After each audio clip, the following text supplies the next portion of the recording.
सर्वप्रथम हम सारी महिमा परमेश्वर पिता, परमेश्वर पुत्र, प्रभु यीशु मसीह और परमेश्वर पवित्र आत्मा को देते हैं।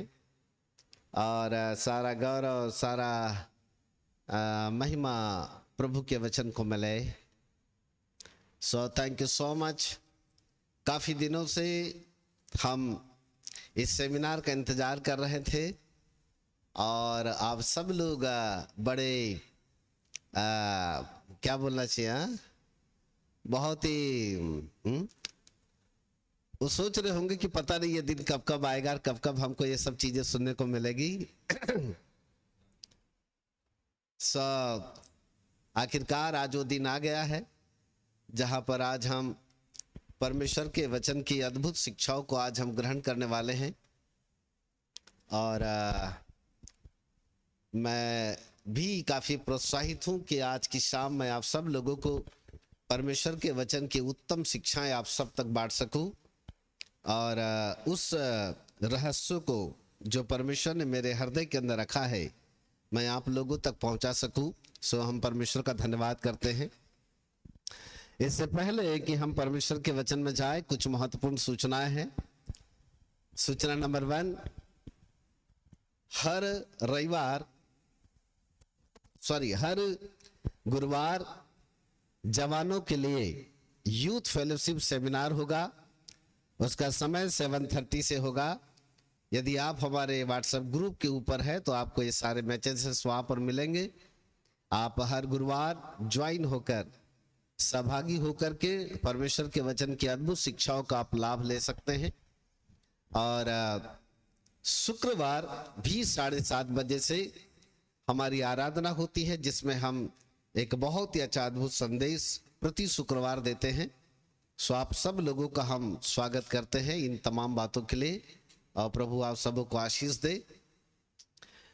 सूचना नंबर 3, आपको यदि मैसेज मिला होगा तो उस मैसेज में लिखा हुआ था कि जिसका वीडियो बंद रहेगा वो रिमूव किया जाएगा। I am so sorry. यदि आपके वीडियो नहीं खुलेंगे आप आज इस मीटिंग को अटेंड नहीं कर पाएंगे, क्योंकि मैं एक साथ 42 लोगों को एक साथ देख रहा हूं बड़े स्क्रीन के ऊपर। 1 2 3 4 5 6 एक साथ देख रहा हूं पूरे। तो जिनकी वीडियोस बंद है उनको भी देख रहा हूं, जिनके वीडियोस खुले हैं उनको भी देख रहा हूं।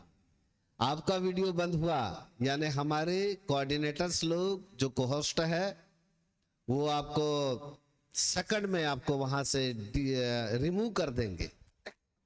सो मैं नहीं चाहता हूं कि आप रिमूव हो, परंतु आप सुनील लुगुन, सर मेरा कैमरा प्रॉब्लम है sir please sir. Okay Sunil Lugun, आपको हम कोऑपरेट किया, आपका मैसेज आया तो हम आपको कोऑपरेट करते हैं। हमारे कोऑर्डिनेटर्स लोग ध्यान दें, सुनील लुगुन को वहां से रिमूव ना किया जाए।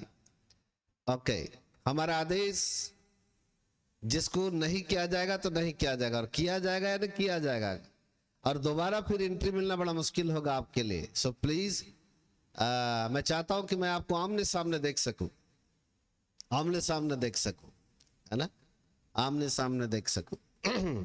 सबके पास बाइबल हो, नोटबुक हो, पेन हो, जो कुछ आज की शाम हम आपके साथ बोले आप उसे नोट कर लीजिएगा, ताकि आप सब लोग जो है इस अद्भुत सेमिनार में आप अटेंड कर सके। अभी भी बहुत सारे लोगों के वीडियोस बंद है, किसी के अभी तक कोई कारण हम तक नहीं पहुंचे हैं, परंतु अभी एक एक लोग ऐसा बोलेंगे, है ना। मेरी आवाज इको हो रही है, देखो इको क्यों हो रही है आवाज, इको मत करो, इको बंद किया जाए। विकास जी ओप्पो अपने अपने नाम भी डाले, सुधामनी, रेलमे, निकिता, काजल गगरे, गुड़िया, कौन है गुड़िया, गैलेक्सी, घनश्याम, फिलोमोन।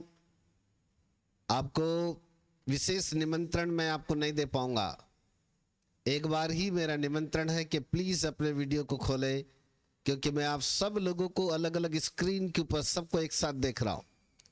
ऐसा कोई भी व्यक्ति नहीं है जिसको मैं नहीं देख रहा हूं, सभी लोग मेरी आंखों के सामने हैं। और यदि आप मेरे आंखों के सामने होंगे तभी मैं आपको कुछ अद्भुत पढ़ा पाऊंगा। इसलिए मेरा हम नम्र निवेदन है कि आप वीडियो को खोलें, और यदि हमारे वॉलंटियर्स लोग यदि आपको वहाँ से रिमूव कर दे तो फिर मुझे मत कीजिएगा, मत कहिएगा कि हमने आपको रिमूव किया। मैं चाहता हूँ आप वीडियो को खोलें और परमेश्वर के वचन का आनंद लें। एक बार फिर से हम प्रभु परमेश्वर के नाम का हृदय से धन्यवाद करते हैं, और एक विशेष सेमिनार है, विशेष हमारा एक स्कूल हम यूनिवर्सिटी के अंतर्गत हम लोग स्टार्ट कर रहे हैं, जिसका नाम है स्कूल ऑफ डिवाइन लॉ और स्कूल ऑफ थियोलॉजी। कृपया कर ध्यान से सुनिएगा। स्कूल ऑफ थियोलॉजी 3 साल का कोर्स है, जिसमें बैचलर डिग्री, मास्टर डिग्री और डॉक्टर डिग्री इंक्लूड है। आप में से जितने लोग घर बैठे इस कोर्स को करना चाहते हैं, हमारे साथ सहभागी हो जाएं। 3 साल के अंदर आपकी BTH, MTH एंड डॉक्टरेट यानी DTH ये कंप्लीट होगा। तो bachelor degree, master degree, doctor degree 3 साल में कंप्लीट होगा। इसका जो क्लास है वो महीने में 1 दिन का किया जाता है। 1 दिन इसका क्लास होगा, और आप घर बैठे 3 साल के अंदर अंदर सुंदर डिग्रियों को प्राप्त कर पाएंगे। साथ ही साथ आने वाली 2 जुलाई को स्कूल ऑफ थियोलॉजी का भी और स्कूल ऑफ डिवाइन लॉ दोनों का इंट्रोडक्शन डेमो क्लास होगा। और स्कूल ऑफ जो डिवाइन लॉ है ये LLB कोर्स है। यह संपूर्ण बाइबल से हम केवल और केवल कानून सिखाने वाले हैं। परमेश्वर के द्वारा जो कानून हमारे लिए निर्धारित किए गए हैं वे कानून की पाठशाला होगी, और यह 1.5 साल का कोर्स होगा, अर्थात 18 महीने का। 18 महीने के अंदर अंदर ये कोर्स समाप्त हो जाएगा और आप हमारे पास कानून में बैचलर डिग्री आप कर पाएंगे। सो आप में से जितने लोग इस कोर्स को करने के लिए सहभागी है, तैयार है, कृपया कर हमारे नंबर के ऊपर संपर्क करें। हमारा नंबर हमारी स्क्रीन में चल रहा होगा। यहाँ पर देखिए हैंडबिल्स में भी हमारा नंबर है 7559228148 हमारा नंबर है। इस नंबर को सेव करें, हमें कांटेक्ट करें, और घर बैठे आप हमारे साथ bachelor degree, master degree, doctor degree और साथ ही साथ जैसे LLB जैसी डिग्रियों को आप हमारे साथ प्राप्त कर सकते हैं। आने वाली 2 तारीख यानी आने वाले सैटरडे को फिर हम आपके साथ एक बार मुलाकात करेंगे, जहां पर हम आपके साथ इन डिग्री कोर्स को, ये परिचय को हम बांटेंगे, और उसके बाद जो है निर्धारित रूप से नियमित रूप से जो है इसकी क्लासेस जो है प्रारंभ हो जाएगी। आप लोग तैयार रहें अपनी क्लास को करने के लिए। जितने भी लोग हमारे साथ जुड़े हैं वे यदि आप हमारे साथ संपर्क करेंगे तो निश्चित रूप से आप इन डिग्री कोर्स में हमारे साथ सहभागी हो पाएंगे। Praise God, hallelujah. Okay now, so आज का दिन एक बहुत ही बहुमूल्य दिन है, और महीनों से हम कई बार लोगों के बीच में इस बात को हम कहते रहे कि कभी सौभाग्य मिले तो आप हमसे परमेश्वर के मेमने के विवाह के बारे में आप रहस्य को जान पाए। परंतु हम परमेश्वर का धन्यवाद करते हैं, आज वो दिन है जहां पर हम परमेश्वर के मेमने के विवाह के विषय में चर्चा करेंगे, और जो कुछ भी अद्भुत रहस्य परमेश्वर ने इस विशेष सब्जेक्ट के रूप में अंदर रखा हुआ है, उन रहस्यों को हम आपके सामने प्रकट करेंगे। आज हम आपको 3 बातें बताएंगे, और 3 बातों में से नंबर 1 लिख लीजिएगा। नंबर 1, मेमने का विवाह कब, कहां और किसके साथ होगा। परमेश्वर के मेमने का विवाह कब, कहां और किसके साथ होगा। When, where and with whom will the marriage of the Lamb of God? Second point, मेमने के विवाह में कौन प्रवेश करेगा। मेमने के विवाह में कौन प्रवेश करेगा। Who will go to the wedding of the Lamb of God? Number 3, तीसरा पॉइंट जो आपके सामने होगा, और तीसरा पॉइंट जो है वो है मेमने के विवाह के भोज में कौन सहभागी होगा। ना केवल विवाह में, वरण विवाह के भोज में। तीसरा पॉइंट है मेमने के भोज में कौन सहभागी होगा। who will attend the wedding feast of the Lamb of God. 3 प्रमुख बिंदुओं के ऊपर आज वार्तालाप करने के बाद हम समाप्त कर देंगे। जरूरी नहीं है कि 9 का ही काटा बजे, हमने 9:30 का भी टाइम आपको दिया था ताकि आप अपने मोबाइल में डाटा बराबर डाल के रख सके। हम विश्वास करते हैं कि लगातार आप जुड़े रहे तो आप अद्भुत रहस्य को प्राप्त करेंगे, क्योंकि मुख्य संदेश का मुख्य सारांश और अद्भुत रहस्य लास्ट में ही होता है, और इसलिए लास्ट में ये अद्भुत रहस्य आपके सामने प्रकट हो जाएगा। एक बार फिर से मैं निवेदन करता हूं कि जितने लोगों की वीडियोस बंद है अपने वीडियो को खोल दें। अब आप मेरा टीचिंग शुरू हो रहा है, जिससे कि आप ध्यान पूर्वक एक साथ बैठ करके देख सके। हालेलुया, एक बार जोरदार ताली प्रभु के लिए। Thank you so much, God bless you, praise God, hallelujah. चलिए साथ में चलते हैं। जल्दी से जो व्यक्ति हिंदी बाइबल में जोर से बाइबल पढ़ने में जल्दी से पढ़ने में मदद कर सकता है वही पढ़े। जैसे महिमा प्रकाशित वाक्य की किताब 19 अध्याय है ना। मैं महिमा का नाम इसलिए लेता हूं क्योंकि मुझे मालूम है बहुत जल्दी फास्ट निकालने में और पढ़ने में बहुत अच्छी बिटिया है हमारी, महिमा पढ़ने में मदद करेंगी। प्रकाशित वाक्य 19 अध्याय, the book of Revelation chapter 19 verse 7 to 9। Revelation chapter 19 7 to 9। Yes, आओ हम आनंदित और मग्न हों और उसकी स्तुति करें, यस, क्योंकि मेमने का विवाह आ पहुंचा है, क्योंकि मेमने का विवाह आ पहुंचा है और उसकी दुल्हन ने अपने आप को तैयार कर लिया है। और उसकी दुल्हन ने अपने आप को तैयार कर लिया है। उसको शुद्ध और चमकदार महीन मलमल पहनने का अधिकार दिया गया, और उसको शुद्ध चमकदार महीन मलमल पहनने का अधिकार दिया गया, क्योंकि उस महीन मलमल का अर्थ हाँ, पवित्र लोगों के धर्म के काम है। पवित्र लोगों के धर्म के काम है।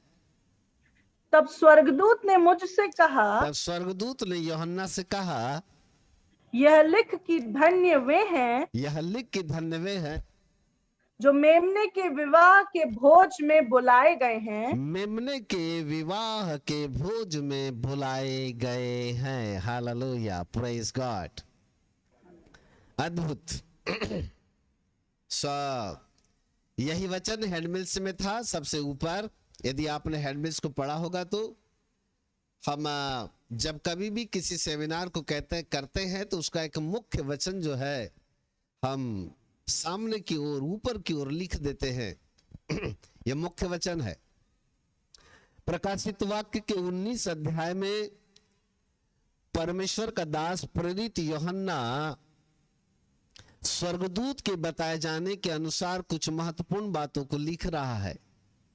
वो कह रहा है कि आओ हम आनंदित और मगन हो जाए और उसकी स्तुति करें, क्योंकि मेमने का विवाह आ पहुंचा है। मेमने का विवाह आ पहुंचा है, इसलिए आनंदित और मगन होने की बात है और साथ ही साथ परमेश्वर की स्तुति करने की बात है। मेरे प्रिय प्रभु के बालकों, बाइबल के अंदर अलग अलग जगहों पर अलग अलग दृष्टांत प्रभु यीशु मसीह ने सिखा गए। यदि हम नए नियम की किताब को पढ़ेंगे, मत्ती, मरकुस, लूका, यूहन्ना, तो कुछ बातें प्रभु यीशु मसीह ने दृष्टांतों में कह गई और हमने उन दृष्टांतों को अलग तरीके से लिया और जो काम की बात थी उसको हमने कभी भी विचार नहीं कर पाया। और यही कारण था कि हमने परमेश्वर के मेमने के विवाह के रहस्य को नहीं जान पाए। मेमने के विवाह का रहस्य एक अद्भुत रहस्य है और ना केवल प्रकाशित वाक्य में उसका अध्ययन है, वरण प्रभु यीशु मसीह जब 3 साल धरती के ऊपर थे तब भी इस बात का जिक्र उन्होंने किया था। परंतु बात यह है, हमें नहीं मालूम कि हमने उसको कितना अपने अंदर समझ में लिया और कितना हमने नहीं लिया। यदि हमने वास्तव में उसको अपनी समझ के अनुसार लिया है तो आज हम बहुत सारे वो रहस्य आपके सामने प्रकट करेंगे जिससे कि आपको पता हो जाए। तो मेमने के विवाह का समय जब आ गया है तो हमें दुखी होने की जरूरत नहीं है, वरन आनंदित और मगन होने की जरूरत है और परमेश्वर की स्तुति करने की जरूरत है। कारण क्योंकि उसकी दुल्हन ने अपने आप को तैयार कर लिया है और उसे शुद्ध, चमकदार और महीन मलमल पहनने का अधिकार दिया गया। और उस महीन मलमल का अर्थ है पवित्र लोगों के धर्म के कार्य। तब स्वर्गदूत ने कहा, लिख ले, लिख ले। क्या लिख ले? धन्य वे है जो मेमने के विवाह के भोज में बुलाए गए हैं। और आगे लिखा है, फिर उसने मुझसे कहा, मतलब रिपीट किया, स्वर्गदूत ने क्या बोला? ये परमेश्वर के सत्य वचन है। कंफर्म कर रहा है वो, 100% सत्य है। मेमने का विवाह होगा, ये 100% सत्य है। इसका मतलब है स्वर्गदूत उसको कहता है, लिख ले, कंफर्म लिख ले, कंफर्म। वो कहता है बिल्कुल कंप्लीट होगा, ऐसा होगा, होगा यानी होगा, यानी होगा, मेमने का विवाह होगा। ओके ना, अब हम इस वचन के आधार पर हम दूसरी तरफ जाएंगे। क्वेश्चन नंबर 1, मेमने का विवाह कब, कहां और किसके साथ होगा? क्वेश्चन नंबर 1 के ऊपर चलते हैं, फिर हम सेकंड पॉइंट पे ऊपर आएंगे, फिर हम थर्ड पॉइंट के ऊपर आकर समाप्त करेंगे। मेरे प्रिय प्रभु के बालकों, किसी का भी म्यूट खुला ना रहे, अपने मोबाइल के साथ कोई भी छेड़खानी मत कीजिएगा, और सब लोग बिल्कुल मोबाइल को शांत पूर्वक रख दीजिएगा, जिससे कि आप आमने सामने मस्त बैठकर प्रभु के वचन को आप सीख सके।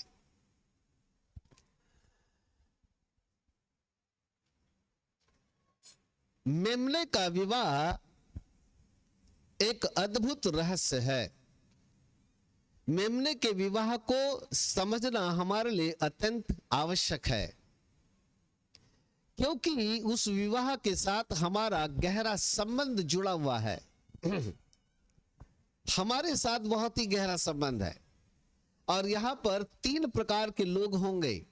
Number 1, Old Testament saints, number 2, New Testament saints, and number 3, left behind church saints. New Testament church, Old Testament church and left behind church. अभी धीरे से मैं आऊंगा। 3 क्वालिटी के लोग ऊपर होंगे। Recording in progress. Hallelujah. Recording stopped.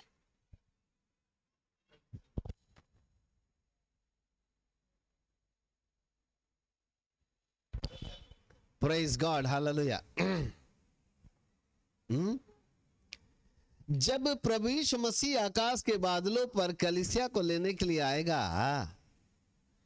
तब मृतक कब्रों में से जी उठेंगे।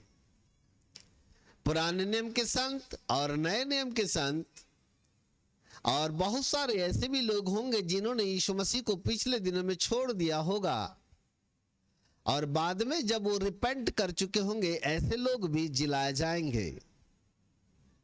अर्थात पुराने नियम के संत भी होंगे, नए नियम के संत भी होंगे, और वे लोग जिन्होंने पिछले दिनों में प्रभु यीशु मसीह को छोड़ दिया और फिर से उन्होंने रिपेंट करके पकड़ा, वो लोग भी होंगे। इसलिए उनका नाम है लेफ्ट बिहाइंड चर्च।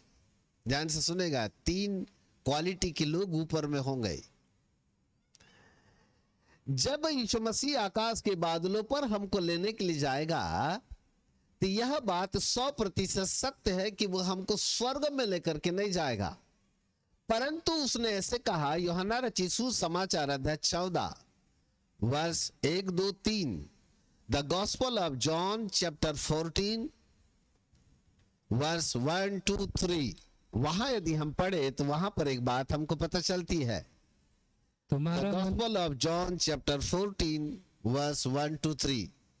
तुम्हारा मन व्याकुल ना हो, यीशु मसीह ने कहा तुम्हारा मन व्याकुल ना हो, परमेश्वर पर विश्वास रखो, और यदि तुम परमेश्वर पर विश्वास रखो, और मुझ पर भी विश्वास रखो। और यीशु मसीह ने कहा मुझ पर भी विश्वास रखो। मेरे पिता के घर में मेरे बहुत से पिता के घर में बहुत से रहने के स्थान हैं। और बहुत से रहने के स्थान हैं। नोट कीजिएगा इस बात को। यीशु मसीह ने कहा मेरे पिता के घर में बहुत से रहने के स्थान है, यदि बहुत से रहने के स्थान है। मेरे पिता के घर में बहुत से रहने के स्थान है। थोड़ा आगे पढ़ लेते हैं। यस, यदि ना होते यदि ना होते तो मैं तुमसे कह देता। तो प्रभु जी कहते हैं कि यदि ना होते तो फिर मैं तुमसे कह देता। क्योंकि मैं तुम्हारे लिए जगह तैयार क्योंकि करने मैं जाता तुम्हारे हूँ। लिए पिता के घर में जगह तैयार करने के लिए जाता हूँ, और यदि मैं आकर तुम्हारे लिए जगह तैयार करूँ, और मैं वहां पर जाकर तुम्हारे लिए जगह तैयार करूँ, तो फिर आकर तुम्हें अपने यहाँ ले जाऊंगा, तो फिर मैं आऊंगा और तुम्हें अपने घर लेकर के जाऊंगा। कि Praise जहाँ God. मैं रहूँ वहाँ तुम कि भी जहां रहो। मैं रहूं वहां तुम भी रहो। पिता का घर, उसने कहा मेरे पिता के घर में बहुत से रहने के स्थान है। यदि हम ग्रीक बाइबल के अनुसार यदि हम उसका अध्ययन करते हैं तो वहां पर लिखा है many many department, many many department, मतलब बहुत सारे विभाग है, अलग अलग विभाग है। स्वर्ग, पहला स्वर्ग परमेश्वर का निवास स्थान है, दूसरा स्वर्ग परमेश्वर का कार्यालय है, तीसरे स्वर्ग में परमेश्वर का मंदिर है, और तीनों स्वर्ग एक दूसरे से कनेक्टेड है। और उसके नीचे दो पैराडाइज है, सेकंड पैराडाइज, फिर उसके नीचे थर्ड पैराडाइज पाया जाता है। अभी जितने भी लोग मरते हैं उनकी आत्माएं थर्ड पैराडाइज में जाती है, परंतु जब यीशु मसीह लेने के लिए आएगा तब विश्वासी जन समुदाय को वह थर्ड पैराडाइज में लेकर के जाएगा, सेकंड पैराडाइज में लेकर के जाएगा। और सेकंड पैराडाइज में 7 डिपार्टमेंट है, अलग अलग प्रकार के 7 वहां पर विभाग है, और उनमें से एक विभाग है जिसका नाम है, एक विभाग है, ये कुल मिला के 7 विभाग का नाम सेकंड पैराडाइज माना जाता है। एक प्रकार का सुखलोक माना जाता है, जिसे हम छोट अपनी भाषा में स्वर्ग जरूर बोल सकते हैं, लेकिन हकीकत में देखा जाए तो यह ओरिजिनल स्वर्ग नहीं है, ओरिजिनल स्वर्ग नहीं है। स्वर्ग अलग है। पहला स्वर्ग परमेश्वर का ड्वेलिंग प्लेस, निवास स्थान है। सेकंड जो स्वर्ग है, हेवन है, वहां परमेश्वर का कार्यालय है, परमेश्वर का पार्लियामेंट है। थर्ड हेवन जो है, थर्ड हेवन में गॉड्स टेम्पल, परमेश्वर का मंदिर है। उसके नीचे सेकंड पैराडाइज है, फिर उसके नीचे थर्ड पैराडाइज है। और यीशु मसीह जब हमको लेने के लिए आएगा तो वह हमको सेकंड पैराडाइज में लेकर के जाएगा, और वहां पर 7 डिपार्टमेंट है, अलग अलग प्रकार के 7 डिपार्टमेंट है। और उसमें से एक डिपार्टमेंट है जहां पर मेमने का विवाह होगा, मेमने का विवाह होगा। अब ध्यान से सुनेगा, परमेश्वर का मेमना अलग है और धरती का मेमना अलग है। परमेश्वर के मेमने के 7 सींग है। यदि आप प्रकाशित वाक्य पढ़ेंगे तो आपको समझ में आएगा। अब मैं 7 सींग पढ़ाऊंगा तो फिर 7 सींग में वही हमारा टाइम चला जाएगा। केवल कोड भाषा में बोलता हूं, इसको फटाफट लिखते भर जाइएगा। परमेश्वर के मेमने के 7 सींग है। ये 7 सींग वाला परमेश्वर का मेमना है, ध्यान से सुनेगा। और जब यूहन्ना बपतिस्मा दाता ने यीशु मसीह को दूर से आते हुए देखा, तब यीशु मसीह को उसने दूर से कहा, ये वो परमेश्वर का मेमना है जो जगत के पापों का भार उठा के लेके जाता है। इसका मतलब है कि परमेश्वर का मेमना जो जगत की उत्पत्ति के पहले से हमारे लिए घात किया गया, वो परमेश्वर का मेमना जो पुराने नियम के संतों के लिए, इजरायलियों के छुटकारे के लिए भी घात किया गया, वो परमेश्वर का मेमना बनकर धरती के ऊपर 2000 साल पहले पुत्र के रूप में धरती के ऊपर आया, और उसका नाम प्रभु यीशु मसीह रखा गया। वही है वो परमेश्वर का मेमना। एक बार इस परमेश्वर के मेमने के लिए जोरदार ताली। तब प्रेरित पौलुस जो है इस परमेश्वर के मेमने को दूल्हे का नाम देता है और कलीसिया को दुल्हन का नाम देता है। और कई बार यदि आप प्रेरितों की किताब का अध्ययन करें तो वहां पर दुल्हन नामक शब्द आता है, दूल्हा नामक शब्द आता है, जो प्रभु यीशु मसीह के लिए संबोधित किया गया है। इसका मतलब है कि दूल्हा हमारा प्रभु है और दुल्हन हमारी कलीसिया है। मैं और आप हमारी दुल्हन है, प्रभु की दुल्हन है। हालेलुया। और दूल्हा राजा आकाश के बादलों पर लेने के लिए आएगा और दुल्हन को लेकर के जाएगा सेकंड पैराडाइज में, जहां पर एक डिपार्टमेंट है, मेमने का डिपार्टमेंट, और वहां पर ले जाएगा और वहां पर फिर दुल्हन के साथ यानी कि कलीसिया के साथ उसका विवाह होगा, विवाह होगा। Hello hello hello, praise God. समझ में आ रही बात? क्लियर करता हूं थोड़ा सा। नए नियम के चर्च के साथ दूल्हे का विवाह होगा, अर्थात नए नियम की कलीसिया यीशु मसीह की दुल्हन होगी। ओल्ड टेस्टमेंट चर्च, पुराने नियम के जो संत है वो दूल्हे के बाराती होंगे, वो दुल्हन नहीं होंगे। लिसन मी केयरफुली, ध्यान से सुनिए, अद्भुत रहस्य ये। पुराने नियम के संतों को दुल्हन बनने का सौभाग्य नहीं मिलेगा। ये सौभाग्य प्रभु यीशु मसीह ने नए नियम के संतों को दिया। नए नियम के संत यानी नए नियम की कलीसिया दुल्हन होगी, परंतु पुराने नियम के संतों को दुल्हन बनने का सौभाग्य नहीं मिलेगा। क्योंकि क्योंकि क्योंकि वो दूल्हे के बाराती होंगे और दुल्हन के भी भाई बाराती तो दोनों तरफ के होते हैं ना, जब विवाह होता है तो। हेलो, बाराती दोनों तरफ के होते कि एक ही तरफ के बाराती आके शादी लगा के चले जाते हैं? दोनों तरफ के होते हैं। इशारा भी आप लोग करते रहे, मैं आप सबको देख रहा हूं। 2 1 5 आप वहां से बता सकते हो। कभी ताली बोले तो ताली बजा रहे रहे, आपकी आंखें मेरे ऊपर लगी रहे, मैं सबको देख रहा हूं। Okay now, thank you so much. So बाराती दोनों तरफ के होते हैं। इसका मतलब है दुल्हन के भी बाराती होंगे। सो दूल्हे के बाराती ओल्ड टेस्टमेंट के चर्च के लोग होंगे, यानी पुराने नियम के संत होंगे, परंतु दुल्हन के बाराती लेफ्ट बिहाइंड चर्च के लोग होंगे। जो पीछे छोड़ दिए गए लोग हैं वे लोग होंगे दुल्हन के बाराती होंगे। और इस प्रकार से मेमने का विवाह, हेलो, मेमने का विवाह आकाश के बादलों पर सेकंड पैराडाइज में किया जाएगा। कब होगा? कलीसिया के उठाए जाने के बाद होगा। कहां होगा? सेकंड पैराडाइज में होगा।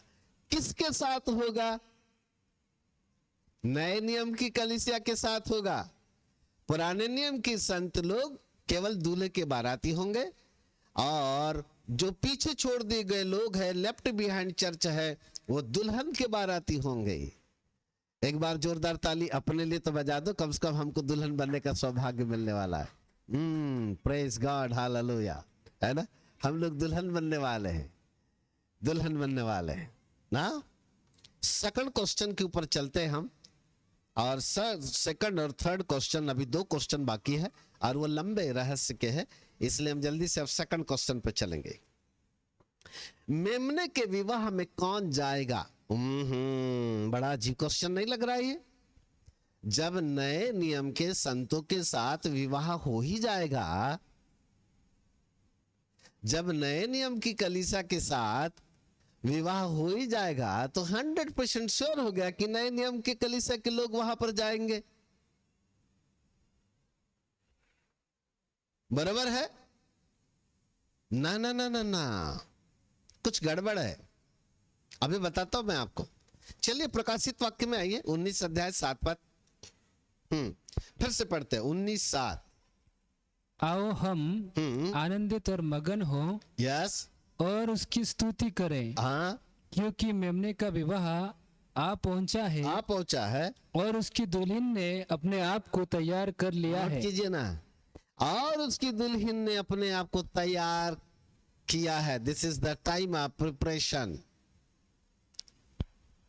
ये तैयारी का समय है, और उसकी दुल्हन ने अपने आप को तैयार किया है।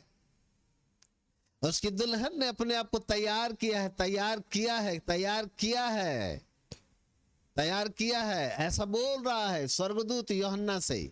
ऊपर बातें हो रही है। इसका मतलब है कि धरती के ऊपर नए नियम की कलीसिया को तैयार होने की जरूरत है। हम तैयार हो नहीं गए, वरन तैयार होने की जरूरत है। चर्चा तो स्वर्ग में हो रही है यूहन्ना के स्वर्गदूत की। The book of Revelation chapter 19 के अनुसार स्वर्गदूत यूहन्ना को भेद की बात बता रहा है कि उसकी दुल्हन ने अपने आप को तैयार कर लिया है। पर धरती की कलीसिया यदि अपने आप को तैयार ना करे तो हम उस मेमने के विवाह में कैसे प्रवेश करने पाए? इसका मतलब है कि ये समय तैयारी का समय है। अब आपको मैं यीशु मसीह के द्वारा दी जाने वाले उन दृष्टांतों की ओर आपका ध्यान आकर्षित करूंगा कि आखिरकार कौन मेमने के विवाह में जाएगा। क्लियर हो जाएगा। सपना मत देखना और दिल के ऊपर झूठी तसल्ली देकर के ऐसी थपकी मत दे देना कि मेरा नंबर लग ही जाएगा।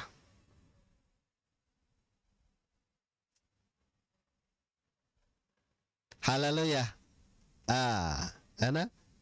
वर्ण आज जानकारी ले लो परमेश्वर के वचन के द्वारा कि वास्तव में कहीं मेरा नंबर लगेगा कि नहीं लगेगा।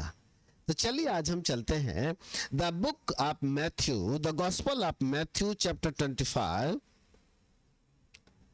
The Gospel of Matthew chapter 25 verse 1 से लेकर के आगे।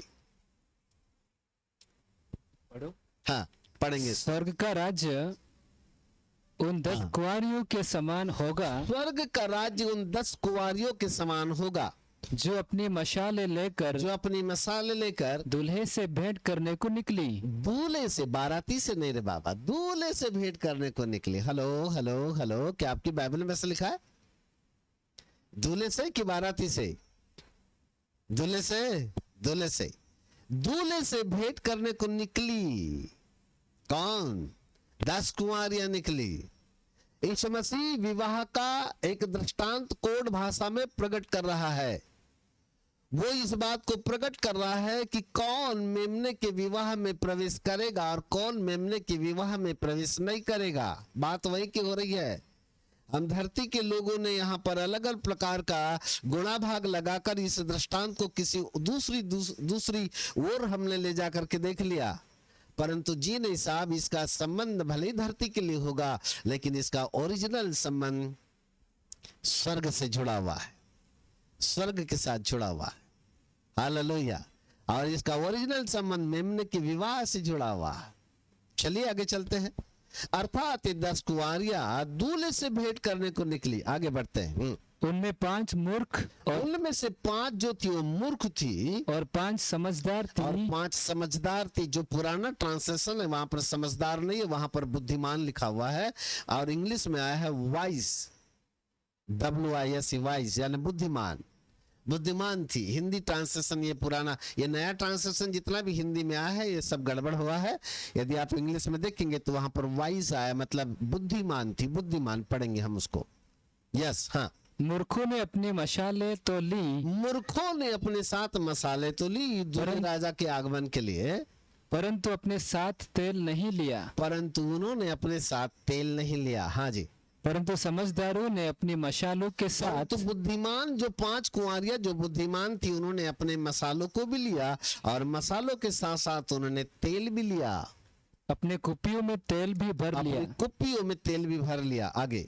जब दूल्हे के आने में देर हुई, जब दूल्हे के आने में देर हुई, यही तो चर्चा चल रही है आजकल। दूल्हा राजा आएगा, दूल्हा राजा आएगा। कोरोना क्या आ गया रे बाबा, रे बाबा। लाखों यूट्यूब चैनल वालों ने ना साबित कर दिया, बस बोले यीशु मसीह आ ही गया। अरे भाई साहब 2 साल बीत गए अभी नहीं आया और अभी आएगा भी नहीं। 100% गारंटी मैं देता हूं आपको, क्योंकि यीशु मसीह के आगमन का संकेत कोरोना या किसी प्रकार की महामारी और कोई वायरस नहीं है। यीशु मसीह के आगमन का मुख्य संकेत है जब तक परमेश्वर के राज्य का सुसमाचार सारे सृष्टि में प्रचार नहीं किया जाएगा तब तक यीशु मसीह का आगमन नहीं होगा। ये संकेत है उसका।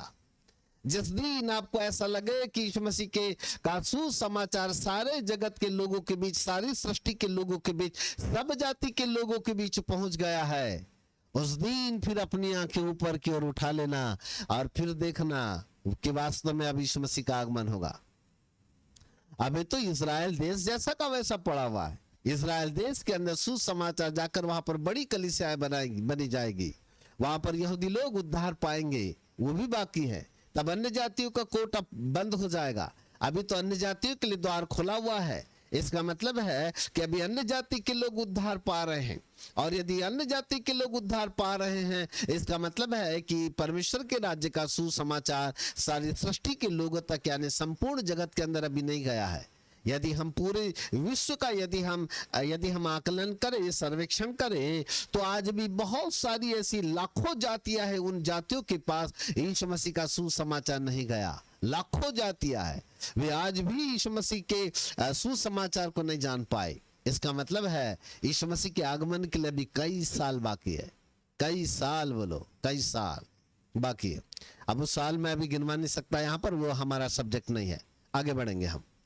तो कहने का मतलब यह है, जब दूल्हे राजा के आगमन के लिए देर हो गई तो ये जो कुंवारियां थी ये ऊँघने लगी, मतलब नींद आने लगी, है ना। ये सोचे अभी तो दूल्हे राजा के आगमन को टाइम है, चलो ना थोड़ा झपकी मार लिया जाए। और ये 10 कुंवारियां झपकी मार गई, नींद में सो गई। 6 पद। आधी रात को धूम मची, आधी रात को धूम मची, देखो दूल्हा आ रहा है, देखो दूल्हा राजा आ रहा है, उससे भेंट करने के लिए चलो। उसको भेंट करने के लिए चलो। आधी रात को धूम मच गई कि दूल्हा राजा आ रहा है, दूल्हा राजा आ रहा है, भेंट करने के लिए चलो, ये धूम मच गई। आगे, तब वे सब कुंवारियां उठकर अपनी मशालें ठीक करने लगी, तब सब कुंवारियां उठकर अपने लिए मसाले ठीक करने लगी। और मूर्खों ने समझदारों से कहा, और मूर्खों ने बुद्धिमान कुंवारियों से कहा, अपने तेल में से कुछ हमें भी दो, जो क्योंकि तेल तुम्हारे पास में उसमें से कुछ तेल हमको भी दो, क्योंकि हमारी मशालें बुझी जा रही क्योंकि है। हमारी मसाले जो है वो बूझने वाली है, बूझी जा रही है। अच्छा, परंतु बुद्धिमानों ने उत्तर दिया, परंतु बुद्धिमानों ने उत्तर दिया, कदाचित ये हमारे और तुम्हारे लिए पूरा ना हो। जो तेल हमारे पास में है ना वो केवल हमारे लिए ही पर्याप्त होगा, और यदि हम आपको दे देंगे तो ना आपकी मसाले जलेगी ना हमारी मसाले जलेगी, और इसलिए कदाचित ये जो तेल है हम दोनों के लिए पर्याप्त नहीं हो पाएगा। ऐसा उन्होंने उत्तर दिया और उन्होंने तेल नहीं दिया। आगे, भला तो यह है भला तो यह है कि तुम बेचने वालों के पास जाकर कि अपने तुम लिए बेचने मोल वालों ले के लो। पास जाओ और वहां से तुम इस तेल को खरीद करके लेके आ जाओ। आगे, आगे, जब वे मोल लेने को जा रही थी, जब वे मोल लेने को जा रही थी तो दूल्हा आ पहुंचा। तो बाइबल कहती है दूल्हा आ पहुंचा। मतलब जो लोग लापरवाही में फंस जाएंगे, जो लोग कहीं न कहीं अपनी जिंदगी के अंदर सावधान नहीं रह पाएंगे और ऐसे लोग लापरवाही के जीवन के साथ रह जाएंगे, बाइबल कहती दूल्हा राजा तभी आएगा। और जब दूल्हा राजा आएगा तो वह जो तैयार है उनको लेकर के जाएगा। आगे, और जो तैयार थी, और जो तैयार थी वे उसके साथ विवाह के घर में चली गईं। वे उसके साथ विवाह के घर में चली गई। नोट कीजिएगा, जो तैयार थी, जो तैयार थी वे उसके साथ विवाह के घर में चली गई और द्वार बंद किया गया। और दरवाजा बंद किया गया। कौन तैयार थी? 5 कुंवारी, बुद्धिमान, बुद्धिमान, ये तैयार थी। ये दूल्हे राजा के साथ विवाह के घर में कदम रख गई। The book of Revelation chapter 19 verse 7 Bible क्या कहती है? दुल्हन ने अपने आप को तैयार कर लिया है। अरे हाँ न रे बाबा, कर लिया है, ऊपर की बात है। वो तो स्वर्गदूत यूहन्ना को बता रहा है कि दुल्हन ने तैयार कर लिया है। पर धरती के ऊपर आज भी ऐसे कई लोग हैं जिनकी मसाले बूझी हुई है, जो जिनका जीवन लापरवाही में है, जिन्होंने अपने पास तेल नहीं रखा। मतलब दूल्हे के आगमन के लिए वो तैयारी जो उनके मन के अंदर होनी चाहिए थी, वो तैयारी उनके अंदर अभी भी दिखाई नहीं देती। और जो तैयार है वो दूल्हे राजा के साथ विवाह के घर में चली गई और दरवाजा बंद हो गया। इसका मतलब है कि जो तैयार नहीं थी वो रह गई, वो रह गई। मेरे प्रिय प्रभु के बाल को, मुझे नहीं मालूम कौन तैयार है और कौन तैयार नहीं है। नए नियम की कलीसिया के साथ विवाह होगा, ये 100% सत्य है। पर विवाह उनके साथ होगा जो तैयार होगी, विवाह उनके साथ नहीं होगा जो तैयार नहीं रहेगी। अब जो तैयार नहीं रहेगी उनकी क्या क्वालिटी थी? बाइबल कहती है उनके पास मसाले तो थी परंतु तेल नहीं था। और बुद्धिमान की क्या विशेषता थी? बुद्धिमान की विशेषता यह थी कि उनके पास मसाले भी थी और उनकी कुप्पी में तेल भी था। हम ही जैसे कई प्रभु भक्तों ने इस तेल को अभिषेक के साथ तुलना कर दिया और इस दृष्टांत को अभिषेक रूपी तेल बोल करके उसको कई दूसरी ओर ले जाकर के खड़ा कर दिया। जी नहीं साहब, ये तेल अभिषेक को नहीं दर्शाता। मैं बताता हूं किस चीज को दर्शाता। ये तेल अभिषेक को नहीं दर्शाता, वरन हमारी मसालों में पाया जाने वाला तेल कुछ और ही बातों को दर्शाता है। मसाले हमारा जीवन है, मसाल हमारी जीवन है और उसके अंदर तेल की जरूरत नहीं है। तेल तो बाहर की जरूरत है साहब, अभिषेक तो ऊपर आता है, अभिषेक तो ऊपर आता है। इसलिए इन मसालों के अंदर तेल की जो अभिषेक की जरूरत नहीं है, परंतु जो तेल है वो तेल का नाम है परमेश्वर का वचन। परमेश्वर का वचन रूपी तेल है ये मसालों के अंदर परमेश्वर के वचन का तेल जब हमारे अंदर में आएगा तो ये परमेश्वर के वचन में उजियाला होता है, क्योंकि नीति वचन में लिखा है तेरे वचन से मुझको प्रकाश मिलता है। परमेश्वर का वचन हमारे मार्ग के लिए उजियाला बन जाता है। नीति वचन में सुलेमान कहता है परमेश्वर का वचन हमारे मार्ग के लिए उजियाला है। परमेश्वर का वचन ज्योति है। हालेलुया। वचन का प्रकाश की बात हो रही है, अभिषेक के प्रकाश की बात नहीं हो रही है।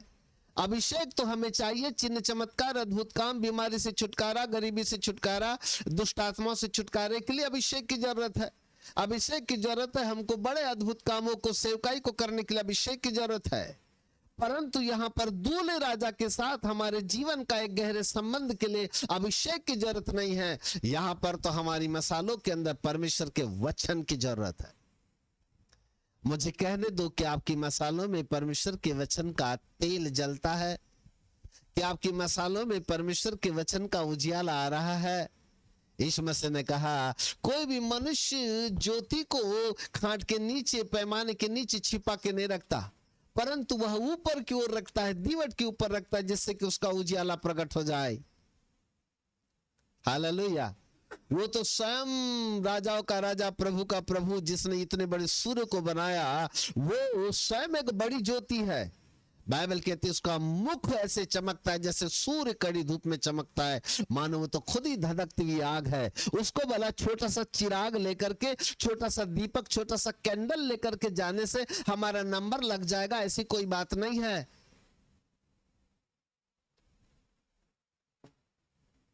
ऐसी कोई बात नहीं है। छोटा सा कैंडल लेकर के चलते रहे, बोलते वो मसाले हमारी जलती रहेगी कैंडल लगा करके। अच्छा, इतना बड़ा सूर्य को बनाने वाले परमेश्वर को छोटा सा कैंडल ले जाकर के दिखा के हम बोले कि हमारा नंबर लग जाए, ये सत्य नहीं है। सत्य ये है कि हमारे मसाले, जो हमारा जीवन है, उसके अंदर परमेश्वर के वचन का कितना उजियाला निकलता है। अर्थात वो उजियाला जिसको हम प्रति रविवार और प्रति शुक्रवार और हर दिन हम कहीं न कहीं परमेश्वर के वचन को पढ़ते हैं, सुनते हैं, उसको हम कितना लागू करते हैं। उस परमेश्वर का वचन का उजियाला हमारे जीवन से कितना चमकता है, जिसके आधार पर हम लोगों के लिए चमकदार व्यक्ति बन जाते हैं।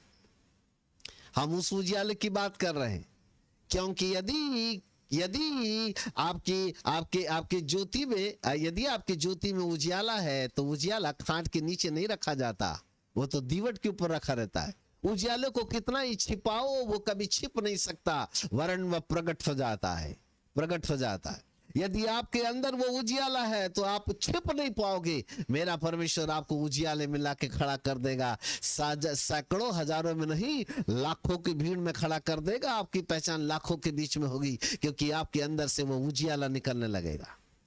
उस उजियाले की बात हो रही है। यहाँ पर तेल अभिषेक के रूप में नहीं है, यहाँ पर तेल जो है वो परमेश्वर के वचन का तेल है, जिससे कि हमारी बाती जलती रहे, हमारा दिया जलता रहे, हम लगातार 24 घंटे उजियाला देते रहे। एक हमारे जीवन से ऐसा उजियाला निकले कि हम लाखों करोड़ों की भीड़ में भी यदि खड़े हो जाएं तो हमारा उजियाला कम ना हो, वरन जो अंधेरे में लोग पड़े हुए हैं वो हमारे उजियाले में आकर के ज्योति की संतान बन जाए। एक बार जोरदार ताली, हालेलुया।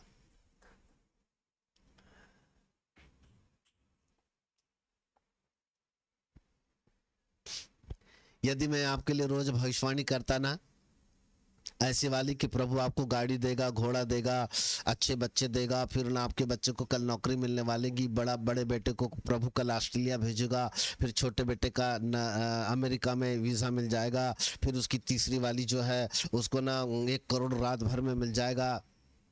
फिर मैं आपके लिए ऐसी भविष्यवाणी करने लगूं, अगले सप्ताह प्रभु आपको हेलीकॉप्टर देगा, फिर मैं अगली भविष्यवाणी करूं प्रभु आपको बड़ा जहाज देने वाला है, फिर भविष्यवाणी कर दूं कि प्रभु आपको कल बंगला देने वाला। माय गॉड, रोज मेरे पास ना लोग नहीं समाते रे बाबा, 100 का मेरे को जूम ना 500 का लेना पड़ता,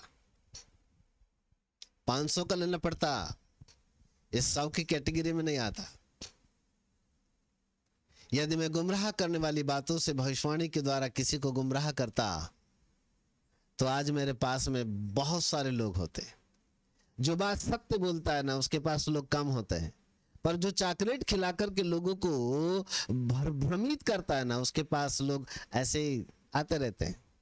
मैं कल से आपको चॉकलेट खिलाऊं ना झूठी तसल्ली देने वाली, तो कल से अरे वाह बड़ा चबुलतर बाबा, बड़ा आशीर्वाद देता है, हमारे बच्चों को ऑस्ट्रेलिया जाने की बात करता है, बंगला घोड़ा गाड़ी देने की बात करता है। क्या देखने का है? पैसा लुटाओगे मेरे पास आप। मैं वो परमेश्वर का दास नहीं, क्योंकि मुझे मालूम है मैं मनुष्य को प्रसन्न करके ऊपर वाले के हाथ के डंडे खाना पसंद नहीं करता। मनुष्य भले ही मुझसे नाराज हो जाए पर मेरा परमेश्वर मुझसे नाराज न होने पाए, क्योंकि खुदा ने मुझे यहाँ पर गुमराह करने वाली बातों को बताने के लिए नहीं भेजा। मेरे परमेश्वर ने मुझको हकीकत और सत्य और खरी बातों का संदेश देने के लिए भेजा। मैं उन प्रभु के दासों में से हूं जो कड़क आवाज में खरी बातें बोलता हूं, जीवन को चुभने वाली बातें बोलता हूं, जिससे कि आपकी जिंदगी बदल जाए। ये चिन्ह चमत्कार झूठी भविष्यवाणी से हटकर अपना ध्यान परमेश्वर के वचन के अंदर लगाओ, वहां डुबकी लगाओ परमेश्वर के वचन में, जरा उसका उजियाला आने दो। जिस दिन परमेश्वर के वचन के उजियाले से आपकी जिंदगी परिपूर्ण होती चली जाएगी ना, उस दिन मेरा यीशु बोलेगा इसकी मसाले जल रही है, इसकी मसालों से उजियाला आ रहा है, और उसके लिए दरवाजा खुलेगा और वे विवाह के घर के अंदर एंट्री कर पाएगी। साहब ये मत सोच लेना कि नहीं जी नए नियम की कलीसिया का नंबर तो लग गया था तो मेरा भी नंबर लग जाएगा। जी नहीं साहब, मेरा भी भरोसा नहीं है। हकीकत बताऊं आपको, अपना भी भरोसा नहीं है। हम भी आपके साथ वेटिंग लिस्ट में खड़े हैं। आपको संदेश देते देते हम खुद, हमारे लिए खुद का संदेश है, हम खुद सीख रहे हैं। हमारा भी नंबर लगेगा कि नहीं लगेगा तो नहीं मालूम।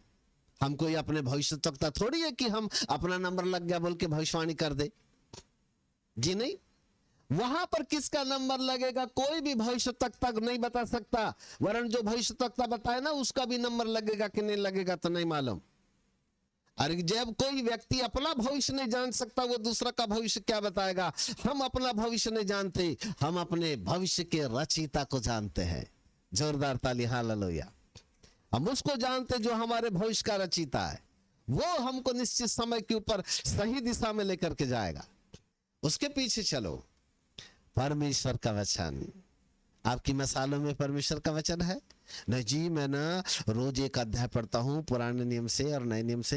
मेरे पास्टर साहब ना मेरे को रोज अध्याय पढ़ने के लिए बोलते हैं, तो मैं तब पुराने नियम से भी एक पढ़ लेता हूँ और नए नियम से भी एक पढ़ लेता हूँ। फिर 5 मिनट की दुआ कर लेता हूँ, प्रभु ये दे दे, वो दे दे, ये दे दे, वो दे दे, बकरी दे दे, भैंस के अच्छे बच्चे दे दे, गाय का अच्छा दूध दे दे, बंगला दे दे, घोड़ा दे दे, गाड़ी दे दे।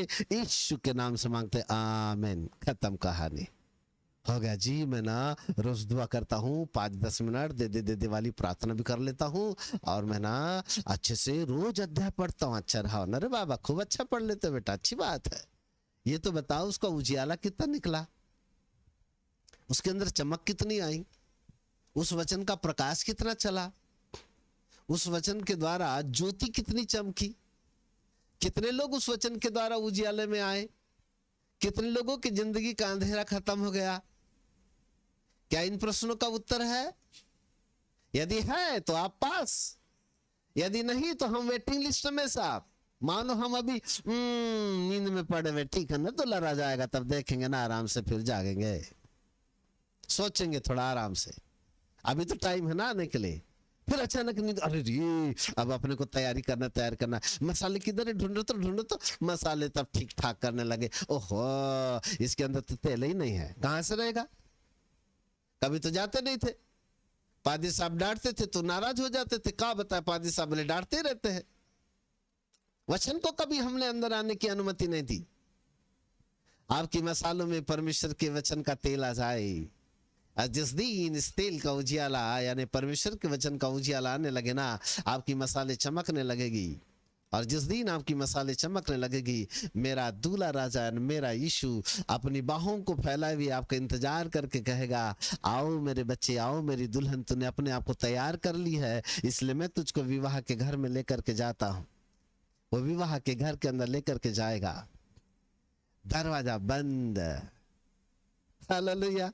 बुद्धिमान, बुद्धिमान कुमारी कौन है? एक उदाहरण पढ़ लेते हैं, जल्दी निकालो तो। Matthew, the Gospel of Matthew chapter 7 verse 24 to 27। मत्ती रचित सुसमाचार उसका 7 अध्याय उसका 24, 25, 26, 27। या जल्दी। इसलिए जो कोई मेरी ये बातें सुनकर उन्हें मानता है, इसलिए जो कोई मेरी ये बातें सुनकर उनको मानता है, वह उस बुद्धिमान मनुष्य के समान ठहरेगा वह उस बुद्धिमान मनुष्य के समान ठहरेगा जिसने अपना घर चट्टान पर बनाया। बुद्धिमान 5 कुंवारियां थी, बुद्धिमान, उनकी बात हो रही है। ये बुद्धिमान कौन है? ये वो बुद्धिमान है जिन्होंने अपना घर चट्टान पर बनाया। आगे आगे। और मेह बरसा, और बारिश आई, और बाढ़ें आई, और बहुत सारी बाढ़ें भी और आई, आंधियां चली, बड़ी आंधी और तूफान भी और आए, उस घर से टकराई, और उस घर से भी टकराई, फिर भी वो नहीं गिरा, फिर भी वो घर नहीं गिरा, क्योंकि इन्होंने अपना क्योंकि घर, उसकी नींव चट्टान पर डाली गई उनकी थी। नींव चट्टान पर थी। हालेलुया। और ये चट्टान क्या है? परमेश्वर का वचन। तभी यीशु मसीह ने कहा, आगे पढ़ दो बेटा। परंतु जो कोई मेरी ये बातें सुनता है जो मेरी बातें सुनता है और उन पर नहीं और उन चलता, पर नहीं चलता, वो उस निर्बुद्धि मनुष्य के समान वो ठहरेगा निर्बुद्धि है यानी मूर्ख है। वो निर्बुद्धि है यानी मूर्ख है। कौन है मूर्ख? जिसने अपना घर बालू पर मूर्ख कौन बनाया। है? जिसने यीशु मसीह की बातों को नहीं सुना और नहीं माना, यानी परमेश्वर के वचन को महत्व नहीं दिया। परमेश्वर के वचन को जिसने नहीं सुना, नहीं माना, वो मूर्ख है। और उसने अपना घर चट्टान पर नहीं बनाया। बुद्धिमान वो है जिसके पास मसाले भी थी और तेल भी था। मतलब परमेश्वर के वचन के आधार पर उसने अपना घर चट्टान पर बनाया, वो बुद्धिमान है। अब मूर्ख वो है जिसने परमेश्वर के वचन के आधार पर चट्टान पर घर ही नहीं बनाया, वो मूर्ख है। बोलो यीशु प्रभु की जय। हालेलुया। समझ में आगे बात? वो 5 मूर्ख स्त्रियां कुंवारियां थी और 5 बुद्धिमान कुंवारियां थी। 5 बुद्धिमान कुंवारियां कौन है? जिनके पास मसाले थी और जिनके पास तेल था। तेल यानी परमेश्वर का वचन। हमने ये भी उदाहरण देखा मत्ती के 7वें अध्याय में, यहां पर भी लिखा बुद्धिमान कौन है? जिन्होंने अपना घर परमेश्वर के वचन पर यानी चट्टान पर बनाया, वो बुद्धिमान है। उसका घर स्थिर बना रहा, वो कभी नहीं टला। कितने भी बाढ़ें आई, तूफान आया, आंधी आई, सब कुछ आया, लेकिन वह स्थिर खड़ा रहा। उसको कोई भी बाढ़े, कोई भी तूफान हिला नहीं पाई। मेरे प्रिय प्रभु के बालकों, वही तो हमको बुद्धिमान होने की जरूरत है, अर्थात परमेश्वर के वचन का तेल लेने की जरूरत है। वो परमेश्वर का वचन का तेल हमारी मसालों के अंदर में आएगा, हमारे अंदर से चमक निकलेगी, उजियाला निकलेगा, तब हम कहलाएंगे हम जगत की ज्योति है। खाली पीली ऐसा ठोक ठोक करके बोलने से काम नहीं चलता। मैं जगत की ज्योति हूं, जगत की ज्योति हूं। बन के दिखाओ। उसके लिए वचन का उजियाला आना चाहिए। वचन का उजियाला होगा, जगत की ज्योति खुद बन जाओगे।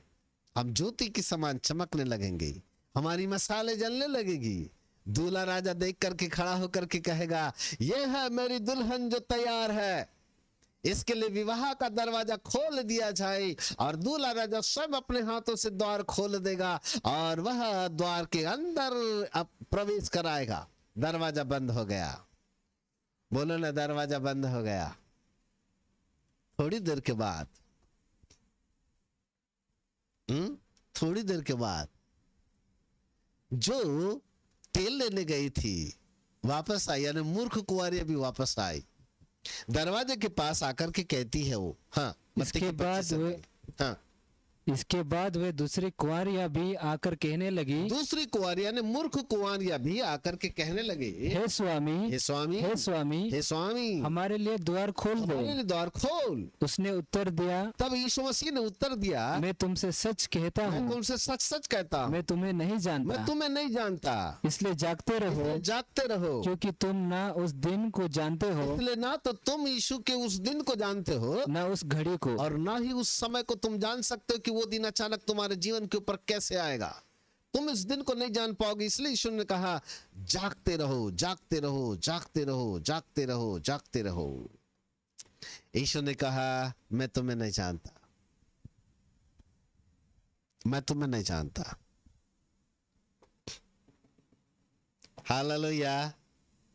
एक बात बताओ, एक भेद सुनो, इधर मेरी तरफ देखो, इधर देखो सब लोग। जब बुद्धिमान 5 कुंवारियों को लेकर दूल्हा यानी प्रभु यीशु मसीह विवाह के घर के अंदर चला भी गया, तो द्वार पर खड़ा क्या कर रहा है?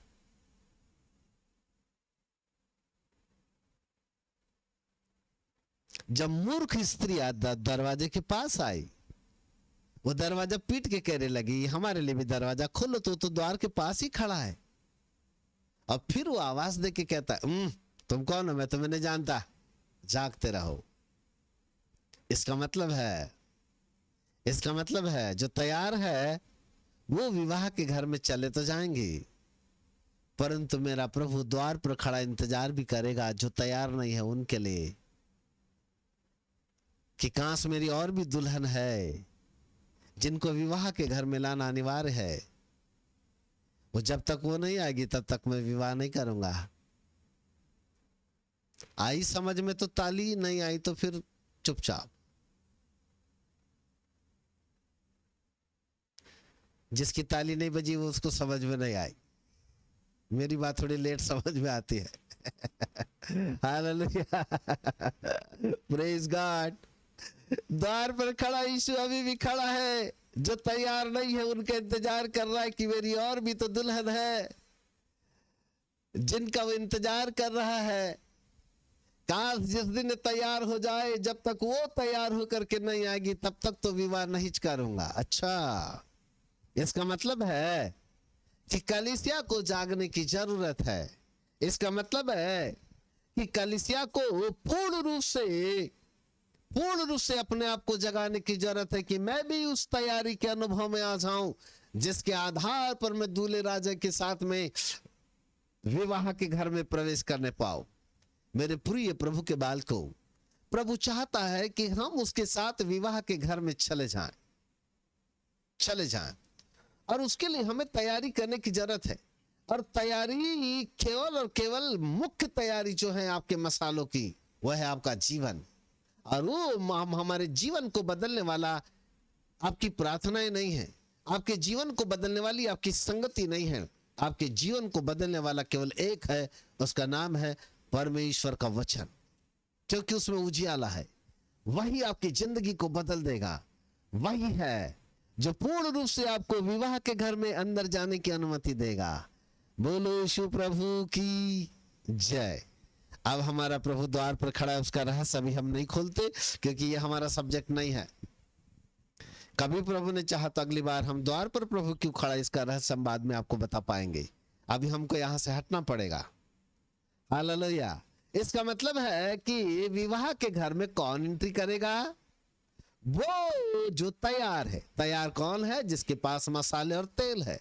अर्थात किस प्रकार का तेल? इसका मतलब है परमेश्वर के वचन रूपी तेल की जरूरत है, और वो व्यक्ति बुद्धिमान है।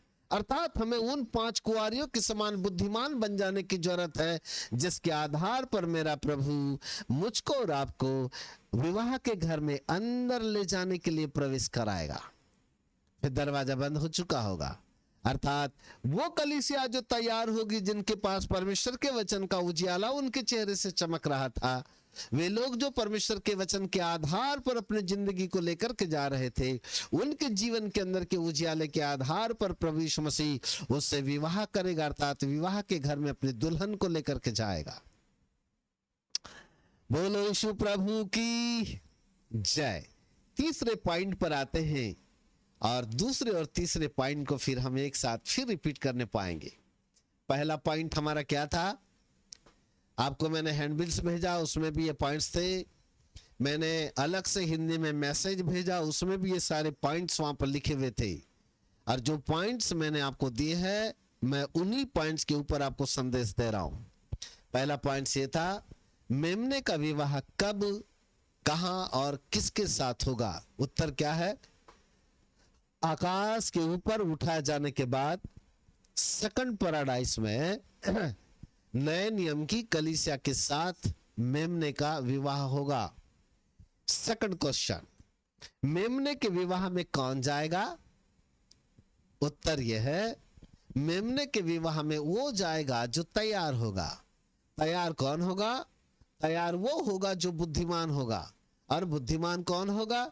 बुद्धिमान वो होगा जिसके पास मसालों में तेल होगा, अर्थात मसाले जलती हुई होगी। और ये किस प्रकार की मसाले जलती हुई होगी? परमेश्वर के वचन के तेल से मसाले जलती हुई होगी, अर्थात उसका उजियाला निकलता हुआ होगा। और ऐसे उजियाले के प्रकाश में, ऐसे उजियाले के प्रकाश में चमकने वालों के आधार पर उनको प्रभु यीशु मसीह विवाह के घर के अंदर एंट्री देगा। हालेलुया। नाउ क्वेश्चन नंबर 3, प्रकाशित वाक्य 19 अध्याय पे आ जाइएगा। The book of Revelation chapter 19 verse 8 and 9 को हम फिर से 9 एंड 8 को पढ़ेंगे। उसको शुद्ध। तीसरा क्वेश्चन क्या है? तीसरा क्वेश्चन यह है, मेमने के भोज में कौन सहभागी होगा? Who will attend the wedding feast of the lamb of God? मेमने के भोज में कौन सहभागी होगा?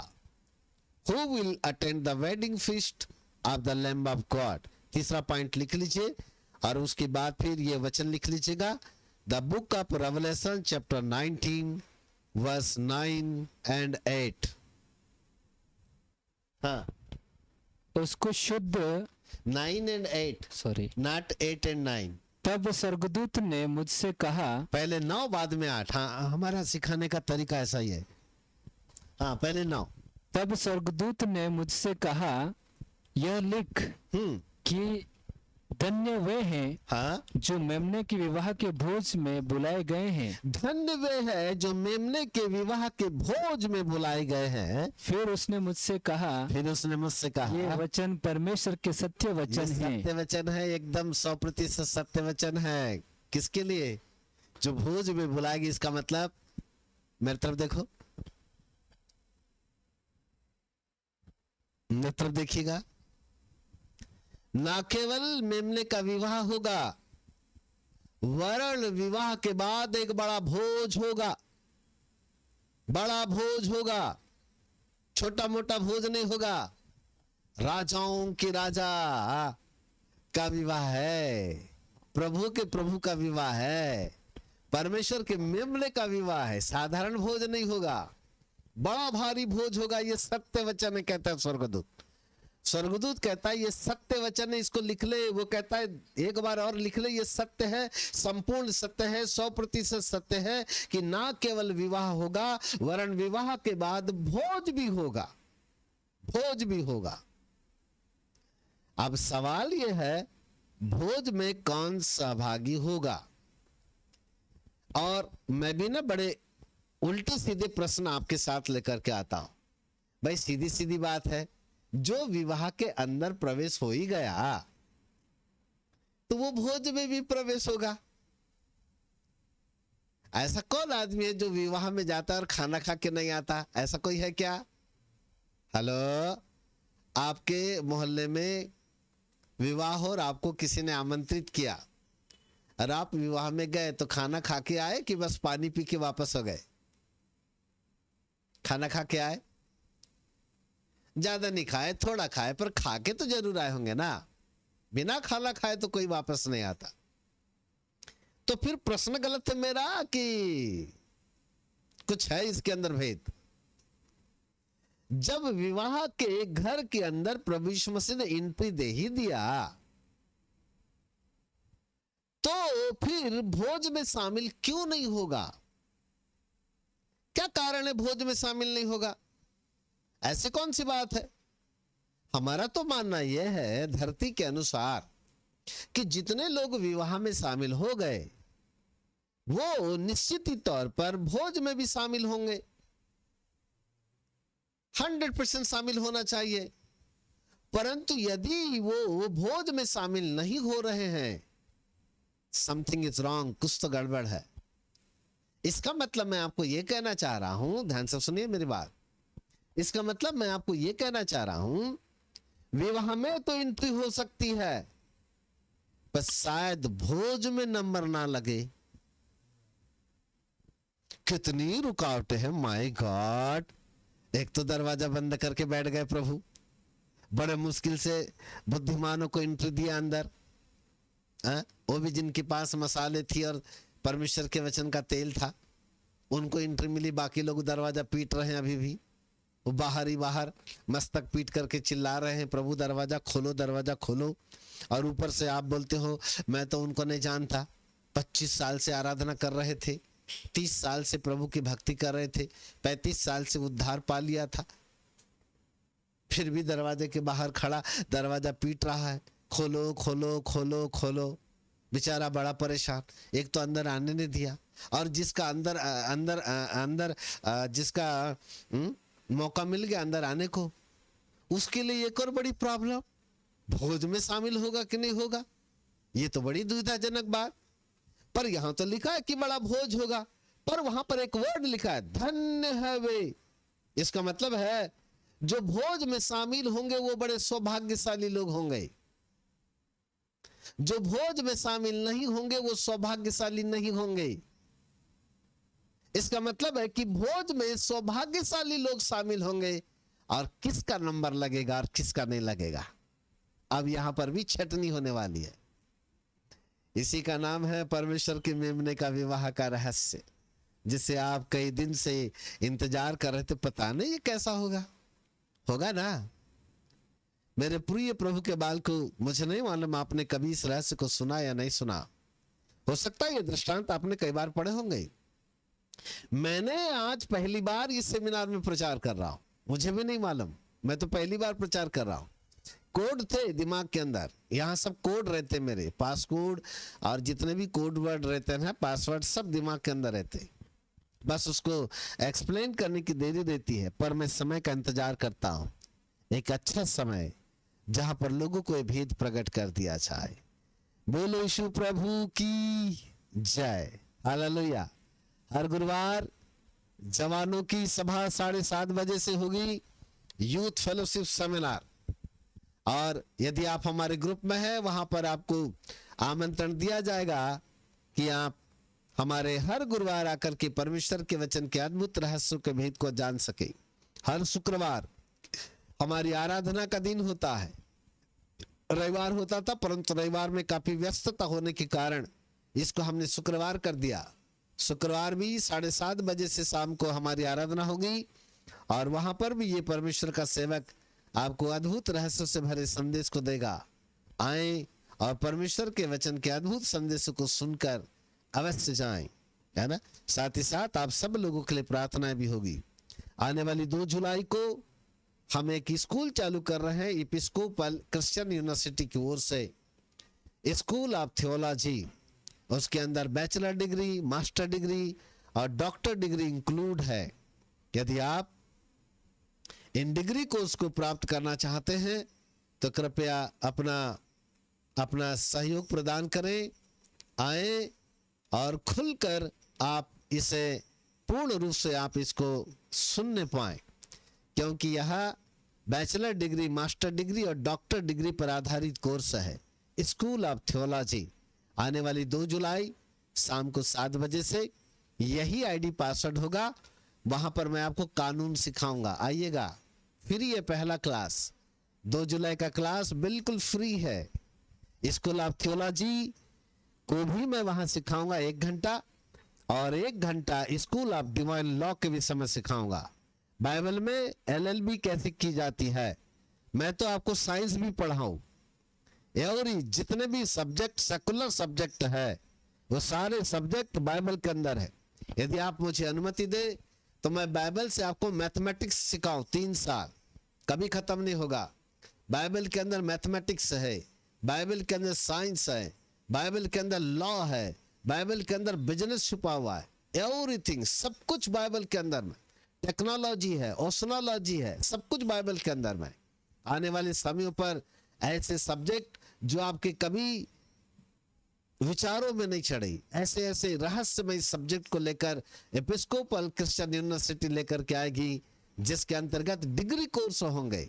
और स्कूल ऑफ डिवाइन लॉ केवल बैचलर डिग्री पर आधारित है, पर school of theology bachelor degree, master degree और डॉक्टर डिग्री पर आधारित है। ये तीनों डिग्री कोर्स, और स्कूल ऑफ थियोलॉजी और स्कूल ऑफ डिवाइन लॉ 2 जुलाई को इंट्रोडक्शन और डेमो क्लास होगा, और यही आईडी पासवर्ड होगी।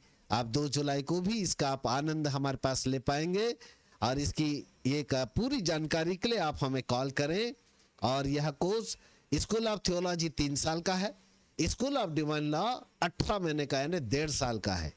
सो इसकी कंप्लीट जानकारी आपको पर्सनल दी जाएगी यदि आप हमें कॉल करेंगे, ताकि आप घर बैठे, महीने में 1 दिन का क्लास होता है, और इस प्रकार से घर बैठे आप इन डिग्रियों को अपने घर में प्रदान कर सकेंगे। सो प्रभु आप सबको आशीष दे। हमारा सब्जेक्ट, मेमने के विवाह के भोज में कौन शामिल होगा, किसका नंबर लगेगा? विवाह में तो नंबर लग गया, भोज में किसका नंबर लगेगा? चलिए रहस्य को खोलते हैं। 8 पद को पढ़ेंगे अब। उसको शुद्ध और चमकदार महीन मलमल पहनने का अधिकार दिया गया। उसको शुद्ध, महीन, मलमल, चमकदार, वाह, चमकदार महीन मलमल पहनने का अधिकार दिया गया। किसको? किसको? हेलो, किसको? अरे दुल्हन को, दुल्हन को, दुल्हन को शुद्ध, चमकदार, महीन मलमल पहनने का अधिकार दिया गया। ध्यान से सुनिए आप बात। भोज का कनेक्शन दुल्हन के कपड़ों पर आधारित है। मैं अपने सब्जेक्ट में आ रहा हूं। हेलो हेलो हेलो, ए बच्चे ध्यान से सुनिए मेरी बात। आप में से जितने लोगों का विवाह हो चुका है जरा हाथ खड़ा करें। हाँ, जब आपका विवाह हुआ तो दुल्हन पुराने कपड़े में बैठी थी कि नए कपड़ों में? नए कपड़े वाले 1 उंगली उठाओ, पुराने कपड़े वाले 2 उंगली उठाओ। सबकी 1 उंगली है। मतलब नए कपड़े में बैठी थी पक्का। अच्छा, कैसा रही यदि दुल्हन ना आपने कम से कम 10-15 साल वाले पुराने कपड़े पहन करके आ जाए, उसमें बदबू भी आए, और बिना किसी मेकअप के, बिल्कुल कुछ भी नहीं लगाए, सादा कपड़ा पहने, और दूल्हे के बाएं हाथ के ऊपर आकर के यूं करके बैठ जाए, और दूल्हे को लो जी आगे जी बैठ गई, लगा लो जी जल्दी से शादी जी। तो दूल्हा राजा विवाह लगाएगा क्या? कुछ तो इशारा करो, ऐसे तो मंत्र मुग्ध हो गए हो, ऐसा लगता कि बस चले गए ऊपर। Hallelujah, praise God, hallelujah. समझ में आ गई बात है ना? यदि दुल्हन पुराने कपड़े पहन करके आ जाए, बिना मेकअप के, बिल्कुल गंदे संदे कपड़े पहनकर दूल्हे के बाएं हाथ के ऊपर आकर के बैठ जाए, और पादी साहब को बोले लो जी आगे जब जल्दी से शादी लगाओ जी, मेरे पास ज्यादा टाइम नहीं जी, फटाफट फटाफट लगाओ जी, तो दूल्हा राजा भी शादी के लिए मानेगा क्या? नहीं मानेगा। कपड़े तो चाहिए, नया कपड़ा चाहिए, ऊपर से लेके नीचे तक सारे कपड़े नए चाहिए, क्योंकि दुल्हन नए कपड़ों में ही क्या बोलना चाहिए, शोभायमान होती है, नए कपड़ों से सुसज्जित होती है, नए कपड़ों के द्वारा ही उसकी सुंदरता बढ़ती है। जितने दुल्हन बनने वाले हैं ना, उन सपने देख रहे होंगे अभी। हालेलुया। ठीक है, सपने देखो बेटा। हाँ, अच्छे कपड़े पहनने का सपना देखो। दुल्हन बनने का सौभाग्य मुश्किल से 1.5 से 2 घंटे का होता है। एक लड़की जब जवान होती है तो दुल्हन बनने का सपना देखती, काश एक दिन ना मैं भी दुल्हन बनूंगी। फिर सफेद साड़ी या सफेद गाउन, फिर उसके ऊपर रिदबेल और यहाँ मोजे और वगैरह वगैरह, अच्छा खासा मेकअप देके दुल्हन को सजाया जाता है, पूरे सुंदरता के साथ सजाया जाता है। उस समय दुल्हन अपने आप को जब देखती है तो लगता है इसी दिन के लिए तो मैं इंतजार कर रही थी। पर कितने देर का होता है? मुश्किल से 1.5 या 2 घंटा। आकर के चर्च में दूल्हे के पास आकर के बैठ गई। फिर पादी साहब ना 1 घंटे तक संदेश देता तो दुल्हन बोलती दिमाग खराब हो गया। बोले बड़े मुश्किल से तो दुल्हन बनी हो, 1 घंटे का संदेश देके खामोखा टाइम खराब कर रहे हो, जल्दी से शादी लगाओ ना। 1-1 घंटा कोई संदेश देता क्या? मेरा मेकअप खराब हो जाएगा गर्मी से। पर क्या करे, बिना संदेश की शादी भी अधूरी है। पादी साहब भी मजबूर है, कम से कम विवाह का संदेश तो दे दे, और इसलिए वह विवाह का संदेश देता है। फिर आधे घंटे के अंदर विवाह की रस्म कंप्लीट की जाती है। फिर फूल मालाएं डालते तक ज्यादा से ज्यादा आधा घंटा पादी साहब अनाउंसमेंट करते हैं, दूल्हा दुल्हन जल्दी से जाएंगे और जल्दी से कपड़े चेंज करके आएंगे क्योंकि अब रिसेप्शन होने वाला है। तो वो जो दुल्हन का साज दुल्हन ने पहनी थी, बेचारी फिर जा करके अपना पूरा का पूरा साज उतार के फिर दूसरे कपड़े पहन करके आती रिसेप्शन के लिए। मतलब कितने देर के लिए दुल्हन बनी थी? 1.5 से 2 घंटा। इस 1.5 से 2 घंटे के साजबाज के लिए दुल्हन बचपन से सपना देखती रहती है। और जब छोटे छोटे बच्चे रहते हैं ना तो उस समय खेल खेलते दूल्हा दुल्हन का, तब से जाकर के सपना रहता है कि एक दिन मैं दुल्हन बनूंगी। और वो सुंदर कपड़ा पहनने के इंतजार करती कि एक दिन मुझे भी सुंदर कपड़ा पहना जाए। पर इस कपड़े का कनेक्शन भोज से है, भोज से है। क्योंकि 8-9वें पद में उसने कहा, धन्य है वे जो मेमने के विवाह के भोज में बुलाए गए हैं। और 8 पद में उसको बाइबल ऐसा कहती है कि उसको शुद्ध महीन मलमल, चमकदार महीन मलमल पहनने का अधिकार दिया गया। एक और पद आपको देता हूं, फिर मैं विश्लेषण करता हूं आपको। विवाह का भोज। चलिए, मत्ती रचित सुसमाचार, जल्दी से आइएगा। The Gospel of Matthew chapter 22। The Gospel of Matthew chapter 22 जल्दी से पढ़ेंगे, समय भी भाग रहा है। मैं चाहता हूं कि आप जल्दी से इसको प्राप्त कर ले। 1 से लेकर के 11-12 पद। हाँ।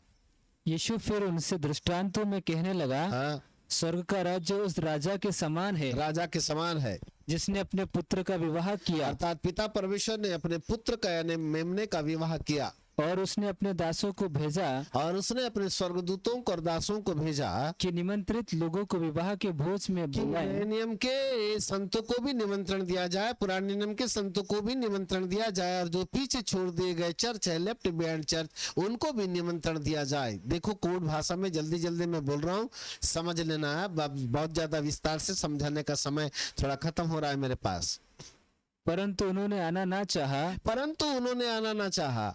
फिर उसने और दासों को यह कहकर भेजा, फिर उसने अपने दासों को यह कह करके भेजा, निमंत्रित लोगों से कहो, नए नियम के संत, पुराने नियम के संत और लेफ्ट बिहाइंड चर्च के संतों से जाकर के कहो, देखो देखो मैं भोज तैयार कर चुका हूँ, मेमने के विवाह का भोज तैयार हो चुका है। मेरे बैल और पले हुए पशु मारे गए हैं। और परमेश्वर पिता ने अपने पुत्र के विवाह में बड़े बड़े बैल और पले हुए पशु उसके अंदर कटवा करके मारे गए हैं। भोज तैयार किया गया है और सब कुछ तैयार है, सब कुछ तैयार है। विवाह के भोज में आओ। विवाह के भोज में जल्दी से आओ। परंतु वे अपेक्षा करके चलने लगे। चल दिए। हाँ। कोई अपने खेत को, कोई अपने व्यापार को, कोई व्यक्ति अपने खेत को चला गया, कोई व्यक्ति अपने व्यापार को चला गया, अन्य लोगों ने जो बच रहे थे और अन्य लोग जो बच गए थे उसके दासों को पकड़कर उनका अनादर किया उनके दासों को पकड़कर उनका अपमान किया कि बोले हम तो विवाह में नहीं आएंगे, और मार डाला। और उन्होंने मार डाला। तब राजा को क्रोध आया तब राजा को यानी परमेश्वर पिता को क्रोध आया और उसने अपनी सेना भेजकर उन हत्यारों का नाश किया और अपनी सेना भेजकर उन हत्यारों का नाश किया और उनके नगर को फूंक दिया। और उनके नगरों को फूंक दिया। तब मतलब जो योग्य थे वो अयोग्य गिने गए। आगे आगे आगे। तब उसने अपने दासों से कहा, तब उसने अपने दासों से कहा, विवाह का भोज तो तैयार है, नोट कीजिएगा, विवाह का भोज तो तैयार है, परंतु निमंत्रित लोग योग्य नहीं ठहरे। परंतु जिनको हमने निमंत्रण दिए थे वो योग्य नहीं ठहरे, क्योंकि वो बुद्धिमान नहीं थे, वो तैयार नहीं थे। इसलिए चौराहों पर जाओ इसलिए चौराहों पर जाओ और जितने लोग तुम्हें मिले और जितने लोग तुमको मिले सबको विवाह के भोज में बुला लाओ। सबको विवाह के भोज में बुला लाओ। अतः उन दासों ने सड़कों पर जाकर क्या बुरे क्या भले, क्या बुरे क्या भले जितने मिले जितने मिले सबको इकट्ठा किया सबको इकट्ठा किया और विवाह का घर अतिथियों से भर दिया विवाह गया। का घर अतिथि से भर दिया। यीशु द्वार पर खड़ा था। पता है आपको, मैंने एक सीक्रेट छोड़ के गया था। जब ये मूर्ख कुंवारियां दरवाजा पीट रही थी ना, तो यीशु द्वार पर खड़ा था।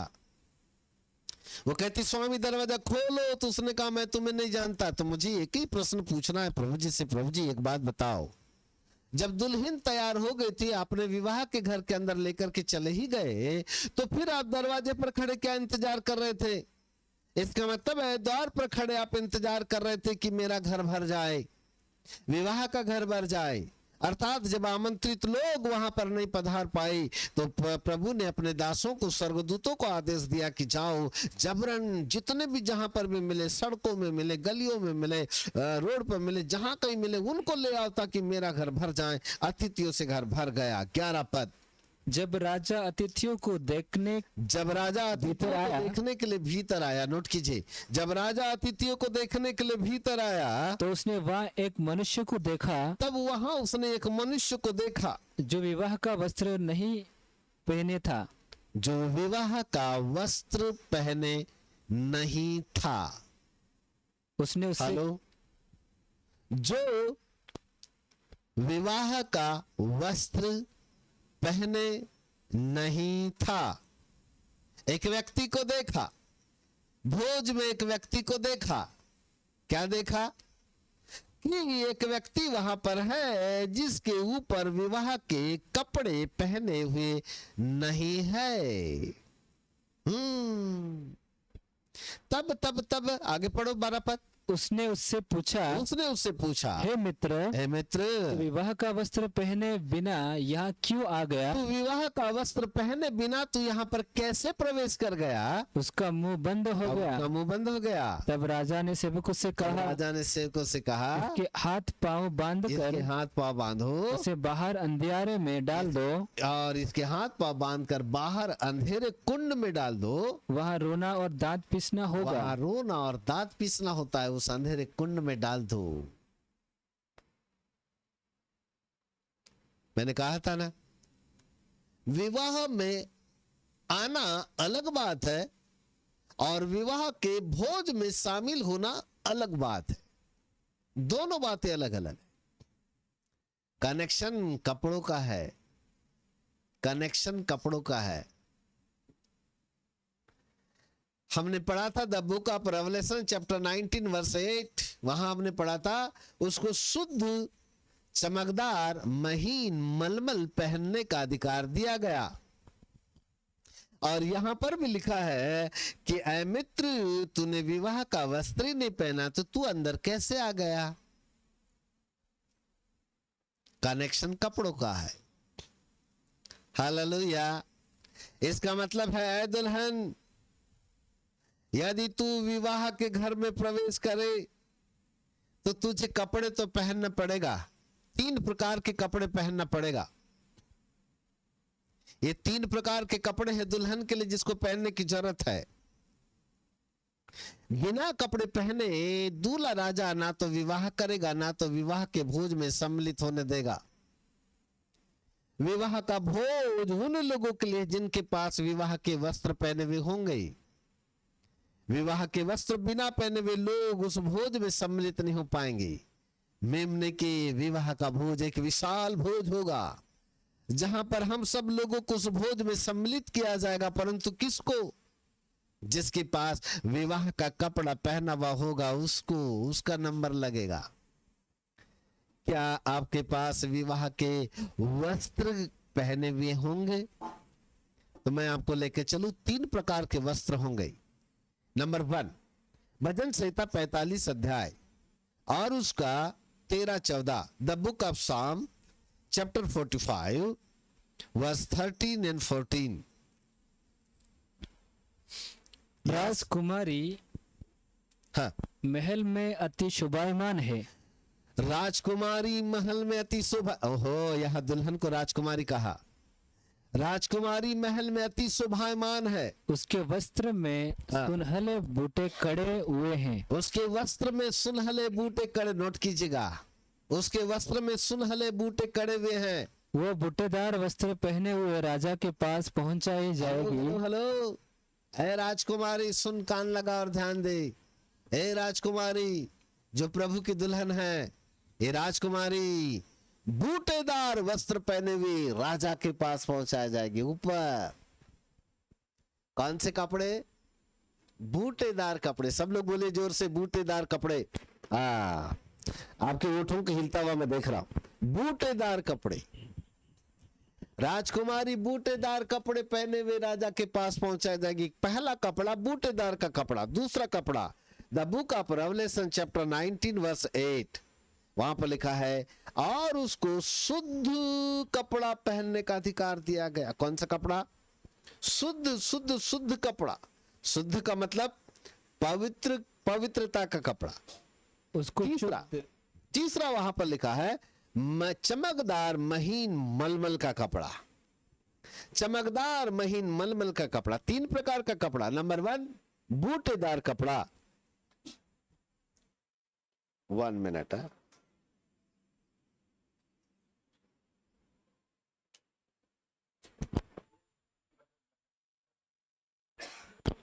Praise God, hallelujah. नंबर 1 बूटेदार कपड़ा, नंबर 2 शुद्ध कपड़ा, और नंबर 3 महीन चमकदार मलमल का कपड़ा। 3 प्रकार के कपड़े पहनने का सौभाग्य मिलेगा, और जिसके पास 3 प्रकार के कपड़े होंगे वही व्यक्ति मेमने के विवाह के भोज में सम्मिलित होगा। हालेलुया। लिसन मी केयरफुली, मैं समाप्ति के ऊपर भी हूं। कपड़े का रहस्य बता के समाप्त करता हूं। नंबर 1, मेमने का विवाह कब, कहां, किसके साथ होगा, मैंने आपको बता दिया। नंबर 2, मेमने के विवाह में कौन एंट्री करेगा? वे जो तैयार है। तैयार कौन है? बुद्धिमान। बुद्धिमान कौन है? जिनके मसालों में तेल है। तेल क्या है? परमेश्वर का वचन, यानी परमेश्वर के वचन का उजियाला है। ऐसे लोग एंट्री करेंगे। नंबर 3, परमेश्वर के मेमने के विवाह के भोज में कौन शामिल होंगे? 3 प्रकार के कपड़े पहने हुए लोग भोज में शामिल होंगे। कौन कौन सा कपड़ा? नंबर 1 बूटेदार वस्त्र, नंबर 2 शुद्ध वस्त्र, नंबर 3 चमकदार महीन मलमल के वस्त्र। 3 कपड़े। नंबर 1 बूटेदार वस्त्र का मतलब है उद्धार के कपड़े, उद्धार के वस्त्र। शुद्ध वस्त्र का मतलब है पवित्रता के कपड़े, और महीन मलमल के कपड़ों का मतलब है धार्मिकता के वस्त्र। 3 प्रकार के वस्त्र परमेश्वर अपनी दुल्हन को देगा। ये जिनके जिनके जिनके ऊपर ये विवाह का वस्त्र नहीं दिखेगा वे मेमने के विवाह के भोज में सम्मिलित नहीं हो पाएंगे। कौन कौन से वस्त्र चाहिए? नंबर 1 बूटेदार वस्त्र का मतलब है उद्धार के वस्त्र, the clothes of solvation. Number 2 holiness, the clothes of holiness, पवित्रता के वस्त्र, पवित्रता के वस्त्र। और नंबर 3 तीसरा जो वस्त्र होगा, चमकदार महीन मलमल का मतलब है धार्मिकता के वस्त्र, उद्धार के वस्त्र नंबर 1, नंबर 2 पवित्रता के वस्त्र, नंबर 3 धार्मिकता के वस्त्र। जब हमने यीशु को उद्धारकर्ता के रूप में ग्रहण किया, उद्धार के वस्त्र हमको मिल गए। पता नहीं इस उद्धार को आपने अपने जीवन के अंदर बना के रखा या नहीं रखा। नंबर 2 परमेश्वर के वचन के आधार पर पवित्रता के वस्त्र हमारे जीवन के अंदर में आते हैं, और जैसा जैसा हम परमेश्वर के वचन में बढ़ते जाते हैं, ये पवित्रता के वस्त्र हमारे जीवन के अंदर बढ़ते चले जाते हैं। उतनी ही ज्यादा शुद्धता और पवित्रता हमारे जीवन के अंदर बढ़ती जाती है, और वो पवित्रता आती है परमेश्वर के वचन से। पवित्रता आपके 40 दिन के उपवास प्रार्थना से नहीं आती। ये एक बहुत ही अंधविश्वास है। नहीं जी मैं खूब प्रार्थना करूंगा तो पवित्रता आएगी, बिल्कुल गलत है। पवित्रता उपवास प्रार्थना आराधना से नहीं आती, पवित्रता परमेश्वर के वचन से आती है। जितना ज्यादा वचन के ऊपर आप चलते जाओगे, आपका जीवन पवित्रता में विद्यमान होगा।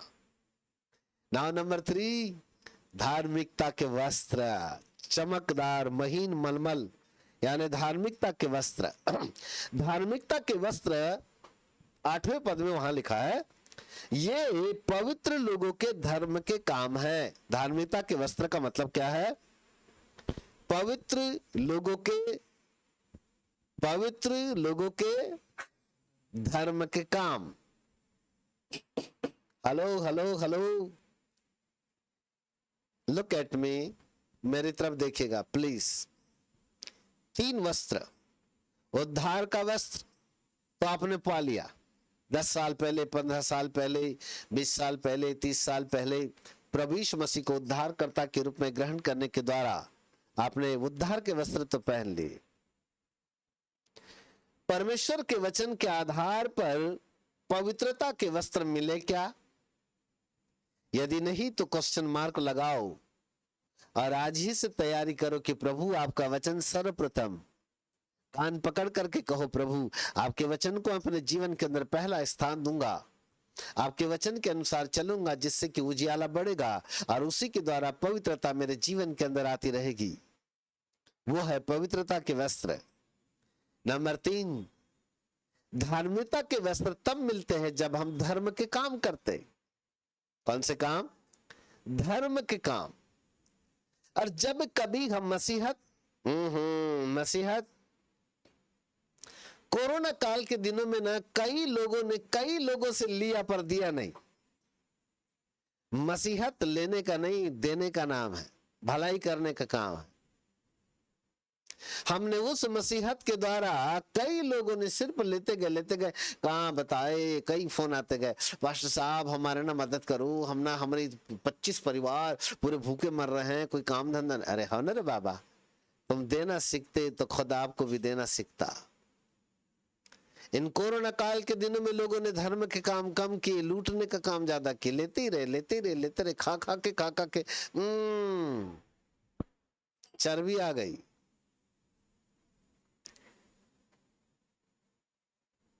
हम लेने वाले नहीं, देने वाले बन जाते।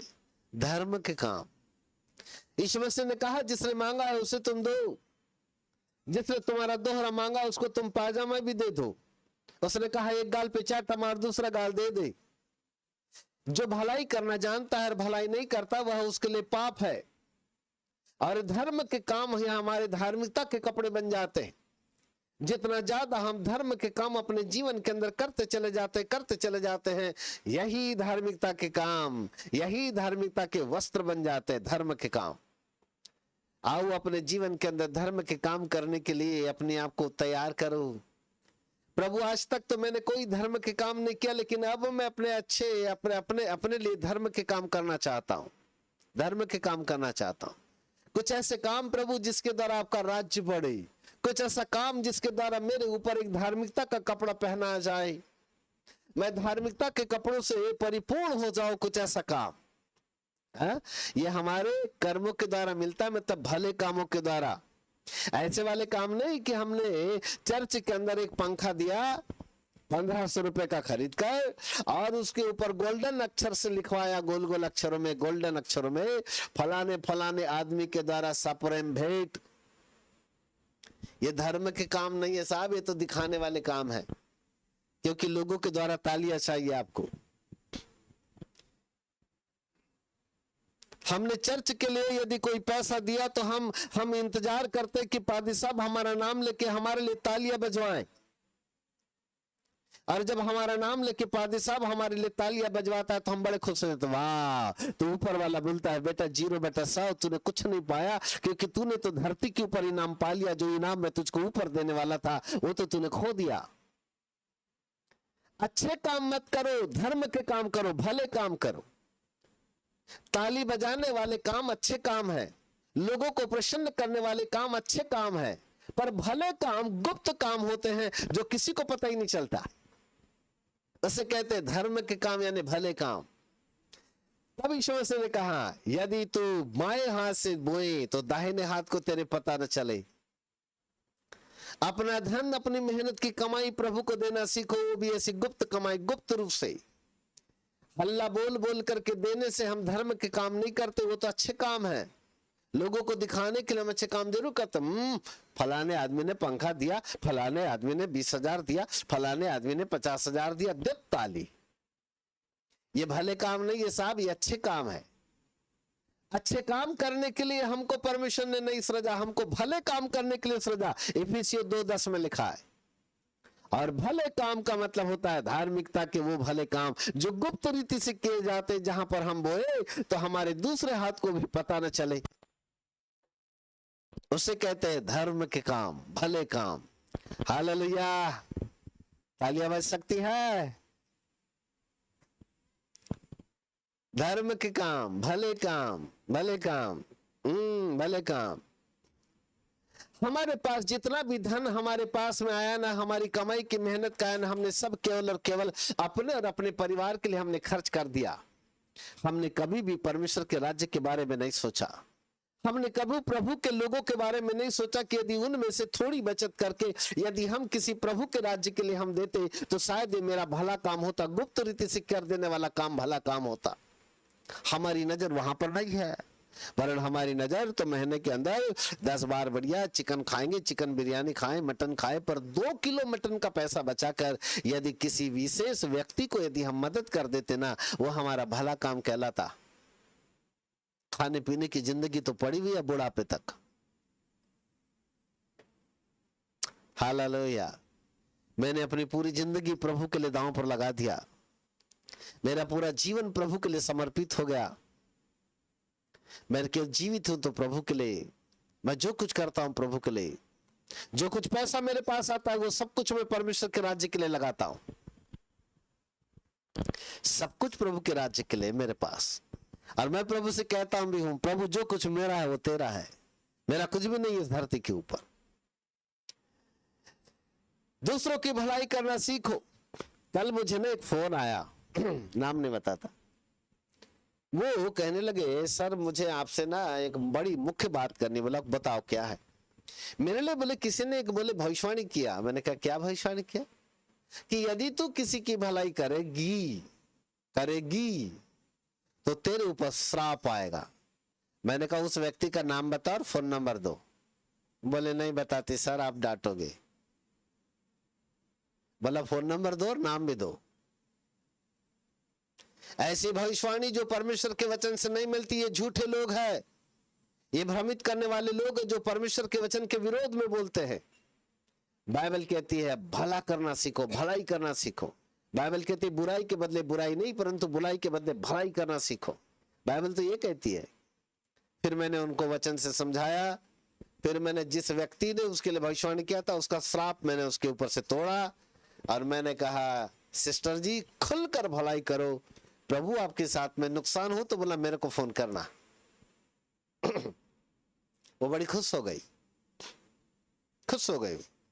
वो रो रही थी। बोले मैं 1 महीने से बोले ये भविष्यवाणी को सुनकर के बोले दंग रह गई कि मैं किसी की भलाई करूं तो मुझ पर कोई श्राप आ जाएगा। मैंने कहा किसकी बात में पड़ गई?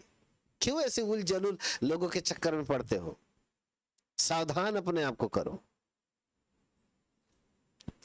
परमेश्वर ने भले कामों के लिए हमको सृजा है। बोलो यीशु प्रभु की हालेलुया। आप में से कितने लोग भले काम करना चाहते हैं? क्या मैं आपके हाथों को देख सकता हूं? भले काम करने के लिए तैयार? आमीन आमीन आमीन। एक बार जोरदार ताली।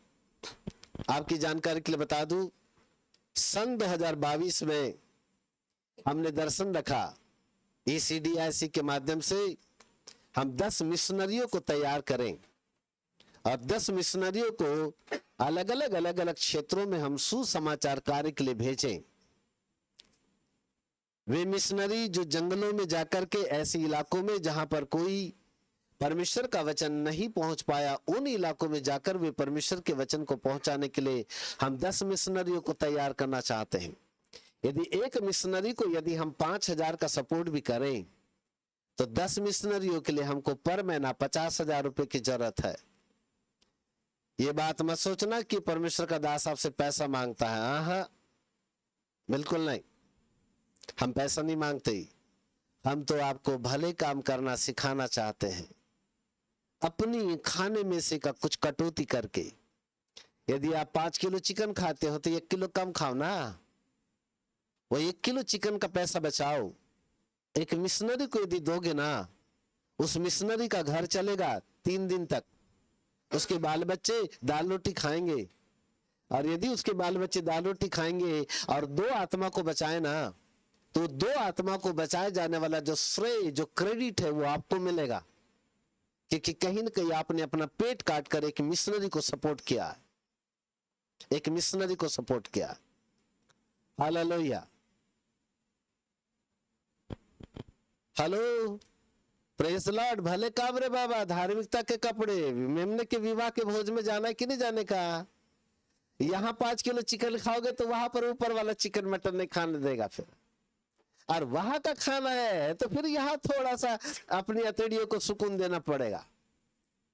अब आपके ऊपर है, वहां खाना है कि धरती के ऊपर ज्यादा खाना है।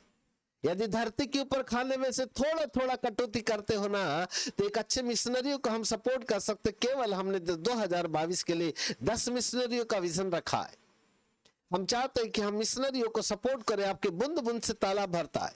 हमारे पास कोई विदेशी पैसा नहीं है और ना ही हमको कोई ईमेल करना आता है। आज तक ना ही हमने विदेशी लोगों के सामने हाथ फैलाया और ना ही कभी फैलाएंगे। हम तो भारत के धन से भारत के अंदर खुदा के राज्य की सेवा करना चाहते हैं। हम विदेशी लोगों के पैसे से भारत की जागृति की बात नहीं करते। कहीं ऐसा ना हो कि भारत की जागृति का श्रेय विदेशी लोगों को मिले और खुदा विदेशी लोगों को आशीष देता चला जाए। हम तो भारतीय लोगों को आशीष देना चाहते हैं ताकि भारत के देश से भारत के अंदर जागृति आ जाए। हमारे भारतीय लोगों के पास बहुत सारा धन है, लेकिन हमने उस धन को केवल मैं और मेरा घराना बोल करके छिपा करके रखा हुआ है। अपने धन में से थोड़ी सी कटौती करूं, परमेश्वर के राज्य के लिए देना सीखो। मैं अपने लिए और कोई बड़े भारी काम के लिए नहीं मांग रहा। मैं तो केवल और केवल आपको मिशनरियों को सपोर्ट करने के लिए आपको मैं प्रोत्साहित कर रहा हूं। यदि आपको अच्छा लगे यदि आपको अच्छा लगे मेरी बात से, यदि आप सहमत हो और आप धार्मिकता के कपड़े पहनकर धर्म के काम करना चाहते हो, तो ECDIC चर्च, एपिस्कोपियन चर्च एक खाली भूमि है, उपजाऊ भूमि है, मिशनरियों की भूमि है। आप मिशनरियों के लिए सपोर्ट कर सकते हैं। बोलो यीशु प्रभु की जय। हालेलुया। ये हमारा मिशनरियों का एक डोनेशन फॉर्म है। आप चाहें तो इसका स्क्रीनशॉट ले लीजिएगा। आप हमारे नंबर के ऊपर कांटेक्ट करें, या जितने भी लोग हमारे ग्रुप में हैं उन ग्रुप वाइज लोगों को हम ये फॉर्म आपको PDF फाइल बना के भेज देंगे। आप वहां से इस फॉर्म को डाउनलोड कीजिएगा और फिर इसका प्रिंट निकाल लीजिए। ये 2 भागों में है। ऊपर जहां पर एक डैश करके लिखा हुआ है, ऊपर का भाग आपके पास रहेगा। वहां पर हमारे चर्च का अकाउंट नंबर है, एपिस्कोपियन चर्च का अकाउंट नंबर वहां पर लगा हुआ है। कोई भी फंड आप हमें पर्सनल मत भेजिएगा। जो भी फंड आप भेजेंगे डायरेक्ट चर्च के अंदर भेजिएगा, ताकि चर्च के अकाउंट से ही हम मिशनरियों को सपोर्ट कर सके। यह हमारा दर्शन है। आज ना केवल मेमने के विवाह के भोज में हमने आपको रहस्य बताया है, वरन वास्तव में हम आपको धार्मिकता के कपड़े पहनाना चाहते हैं, यदि आप उन धार्मिकता के कपड़ों से अपने आप को सुसज्जित करना चाहते हैं तो आप इस फॉर्म को स्क्रीनशॉट ले लें, या फिर मैं इसको पीडीएफ फाइल बना के आप जिस ग्रुप में होंगे उस ग्रुप में डाल दूंगा। जिन लोगों को ये पीडीएफ फाइल आज ही रात को मिल जाएगी, वहां से ढूंढ ले और तुरंत इसको आप प्रिंट करें।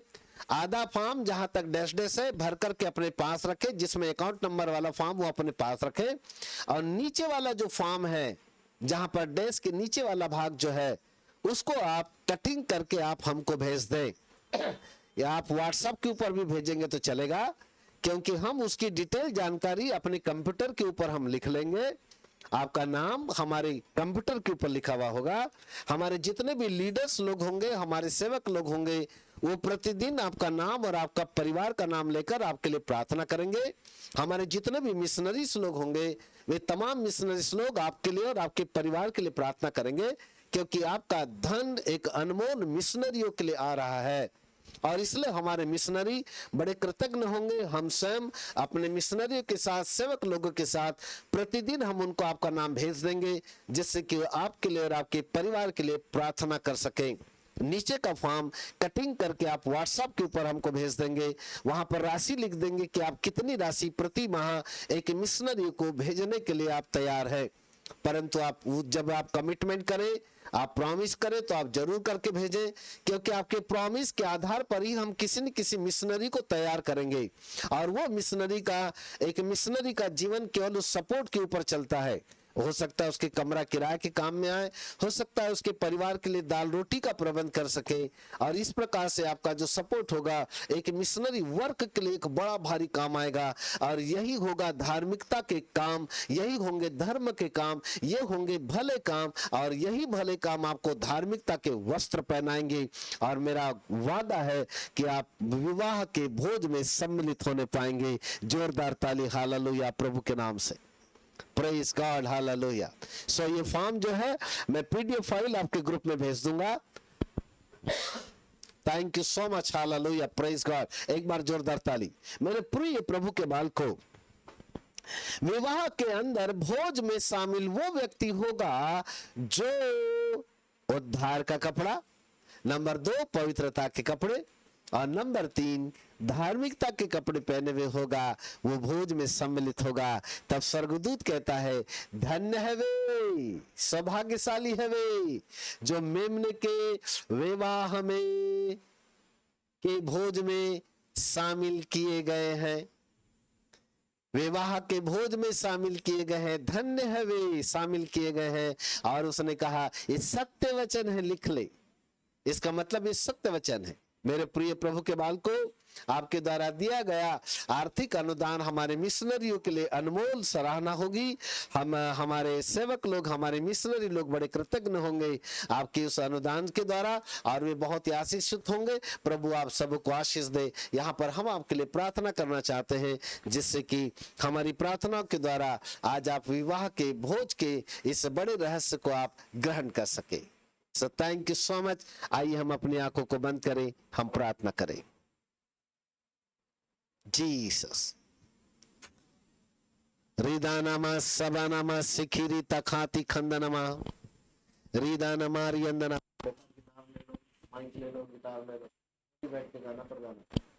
रखम बना ददा खलला सिति खलला थूरी दम नतरल रबदन मातिया। Thank you Lord hallelujah. मेरे मित्र पवित्र आत्मा, ये आपका अनुग्रह रहा प्रभु। लगातार 2.5 घंटे आपके बच्चे बैठ करके परमेश्वर के मेमने के विवाह का आनंद ले पाए हैं प्रभु। तैयारी का समय है, दुल्हन ने तैयारी तो कर लिया है। आज बड़े विस्तार के साथ एक एक बातों का रहस्य प्रभु आपके बच्चों तक बांटा गया। जो प्रकाशन आपने बांटने के लिए मुझसे कहा, वे प्रकाशन मैंने आपके बच्चों तक पहुंचाए हैं राजा। मैं परमेश्वर का दास आपके बच्चों के लिए दुआ मांगता, ये प्रकाशन इनकी जिंदगी के अंदर बना रहे। ये कभी न भूलने वाला एक ऐतिहासिक मीटिंग रहे प्रभु। राजा मेमने के विवाह का रहस्य आज तक कभी किसी ने नहीं सुना, परंतु आज अद्भुत रूप से प्रभु आपके लोगों तक ये रहस्य पहुंचाया गया है। प्रभु कौन विवाह में प्रवेश करेगा, वो जो बुद्धिमान है, वो जिसने अपना घर परमेश्वर के वचन के रूपी चट्टान पर बनाया है, जिसकी मिसालों में परमेश्वर का वचन रूपी तेल का उजियाला आता है, वो विवाह के घर में प्रवेश करने पाएगा। कौन प्रभु भोज में सहभागी होगा? और भोज में सहभागी तो वो होगा राजा जिसके पास उद्धार के वस्त्र भी होंगे, पवित्रता के वस्त्र भी होंगे और धार्मिकता के वस्त्र भी होंगे। मेरे मित्र, पवित्र आत्मा अपने बच्चों को प्रभु ये वस्त्र पहना दो। अब्बा, आज जितने लोगों ने इस मेमने के विवाह के रहस्य को सुना है राजा, एक भी व्यक्ति विवाह के घर से बाहर न रहने पाए। हर एक व्यक्ति का नंबर विवाह के घर के अंदर लग जाए राजा, ताकि ये लोग अपने आप को तैयार करें। इस संदेश को प्रभु सैकड़ों नहीं हजारों लाखों लोगों तक पहुंचाने वाले बन जाएं। जितने लोग इस संदेश को प्रभु यूट्यूब में देखेंगे, उनके भी जिंदगी के अंदर एक बड़ा परिवर्तन आ जाए। वे लोग भी खुदा बाप इस धार्मिकता के वस्त्र को, भले कामों को प्रभु जी पहनने के लिए तैयार रहे और खुदा बाप उस मेमने के विवाह के भोज में अपने आप को शामिल कर सके। प्रभु जी बाइबल कहती है, निमंत्रणधारी तो योग्य नहीं ठहरे, इसलिए आपने जबरन प्रभु जी बुला करके दरवाजा खोल करके लोगों को भोज के ऊपर आमंत्रित किया। परंतु उनमें से कई लोग ऐसे थे जिन्होंने विवाह का वस्त्र नहीं पहना और वे अंधेरे कुंड के अंदर में डाल दिए गए। है बाप, हमसे ऐसी गलती न होने पाए प्रभु। हम विवाह के अंदर जाना चाहते हैं, हम उस अंधेरे कुंड के अंदर नहीं जाना चाहते प्रभु। उस अंधेरे कुंड से निकलने का रास्ता विवाह के वस्त्र को पहनने पर है। और विवाह के वस्त्र जो उद्धार के वस्त्र है, वो पवित्रता के वस्त्र है और वो धार्मिकता के वस्त्र है राजा। अर्थात धार्मिकता के वो कपड़े जो भले कामों के द्वारा हमको मिलती है। हमें भले काम करना सिखाओ राजा, जिससे कि प्रभु हम भले कामों के द्वारा उन धार्मिकता के वस्त्रों को प्रभु जी पहन सके। और यही वो वस्त्र होंगे राजा जो मेमने के विवाह के भोज में हमको प्रभु जी शामिल कर पाएंगे। मेरे मित्र, पवित्र आत्मा, हम आपके नाम को धन्य धन्य धन्य कहते हैं एक अद्भुत रहस्य के लिए, जो रहस्य आपने अपने दास के ऊपर प्रकट किया, जो रहस्य के द्वारा आज आपके बच्चों ने प्रभु एक अद्भुत खजाने को प्राप्त किया राजा। ये अरबों करोड़ करोड़ अरबों का खजाना आपके बच्चों तक पहुंचाने में आपने मदद किया प्रभु, इसके लिए हम हृदय से धन्यवाद करते हैं। हालेलुया। मेरे अच्छे प्रभु, आपके नाम को हम धन्य कहते हैं। हर एक बच्चों का आसमान खोल करके आशीष दीजिएगा स्वामी। जो बीमार लोग हैं हम उनके लिए प्रार्थना करते हैं, आपका तेजस्वी प्रकाश उनके जीवन के ऊपर चमके, उनको छू लीजिएगा प्रभु जी। इसी वक्त आपकी सामत उनके जीवन के ऊपर प्रभु जी बरसने पाए और लगातार पवित्र आत्मा की सामत के द्वारा यीशु मसीह के नाम से हर एक लोगों की बीमारियां निकल जाए। हर एक लोग इसी वक्त छुटकारा पाए, यीशु मसीह के नाम से छुटकारा पाए प्रभु। जो बंधन में पड़े हुए लोग हैं, यीशु मसीह के नाम से बंधन टूट जाए, जादू टोने के बंधन टूट जाए। जो नशे के गुलाम है प्रभु, नशे की गुलामी के बंधन यीशु मसीह के नाम से तोड़ देते हैं। जिनके पास गरीबी का श्राप है, यीशु मसीह के नाम से गरीबी का श्राप टूट जाए। आर्थिक बंधन यीशु के नाम से टूटने लगे राजा, गरीबी का श्राप टूटने लगे, लोग संपन्न हो जाए। हालेलुया। प्रभु, लोगों के हृदय को खोल दो बापा आसमानी, ताकि लोग अपनी कमी घटी में से, अपने प्रभु जी अपने पेट के चारे में से वो धर्म के काम करने के लिए, भले काम करने के लिए, धार्मिकता के वस्त्र पहनने के लिए प्रभु जी सपोर्ट करने के लिए अपने हाथों को आगे बढ़ाए, आर्थिक क्षेत्रों के लिए आगे बढ़ाए। क्योंकि बाइबल कहती दो तो तुम्हें दिया जाएगा। आपके लोग जब अपने हाथों को आगे बढ़ाएंगे देने के लिए, स्वामी आपका सामर्थ्य हाथ भी इनके ऊपर आएगा कुछ देने के लिए। और इसलिए प्रभु ये संपन्न होंगे, गरीबी इनके जीवन से निकल के भाग जाएगी। यीशु के नाम में संपन्नता की आत्मा को रिलीज करते हैं। हालेलुया। रदाना सखाना मारी तखात खंदना हृदय तारण रमा शब्द नमोदी नत्रन रबदन माथिया।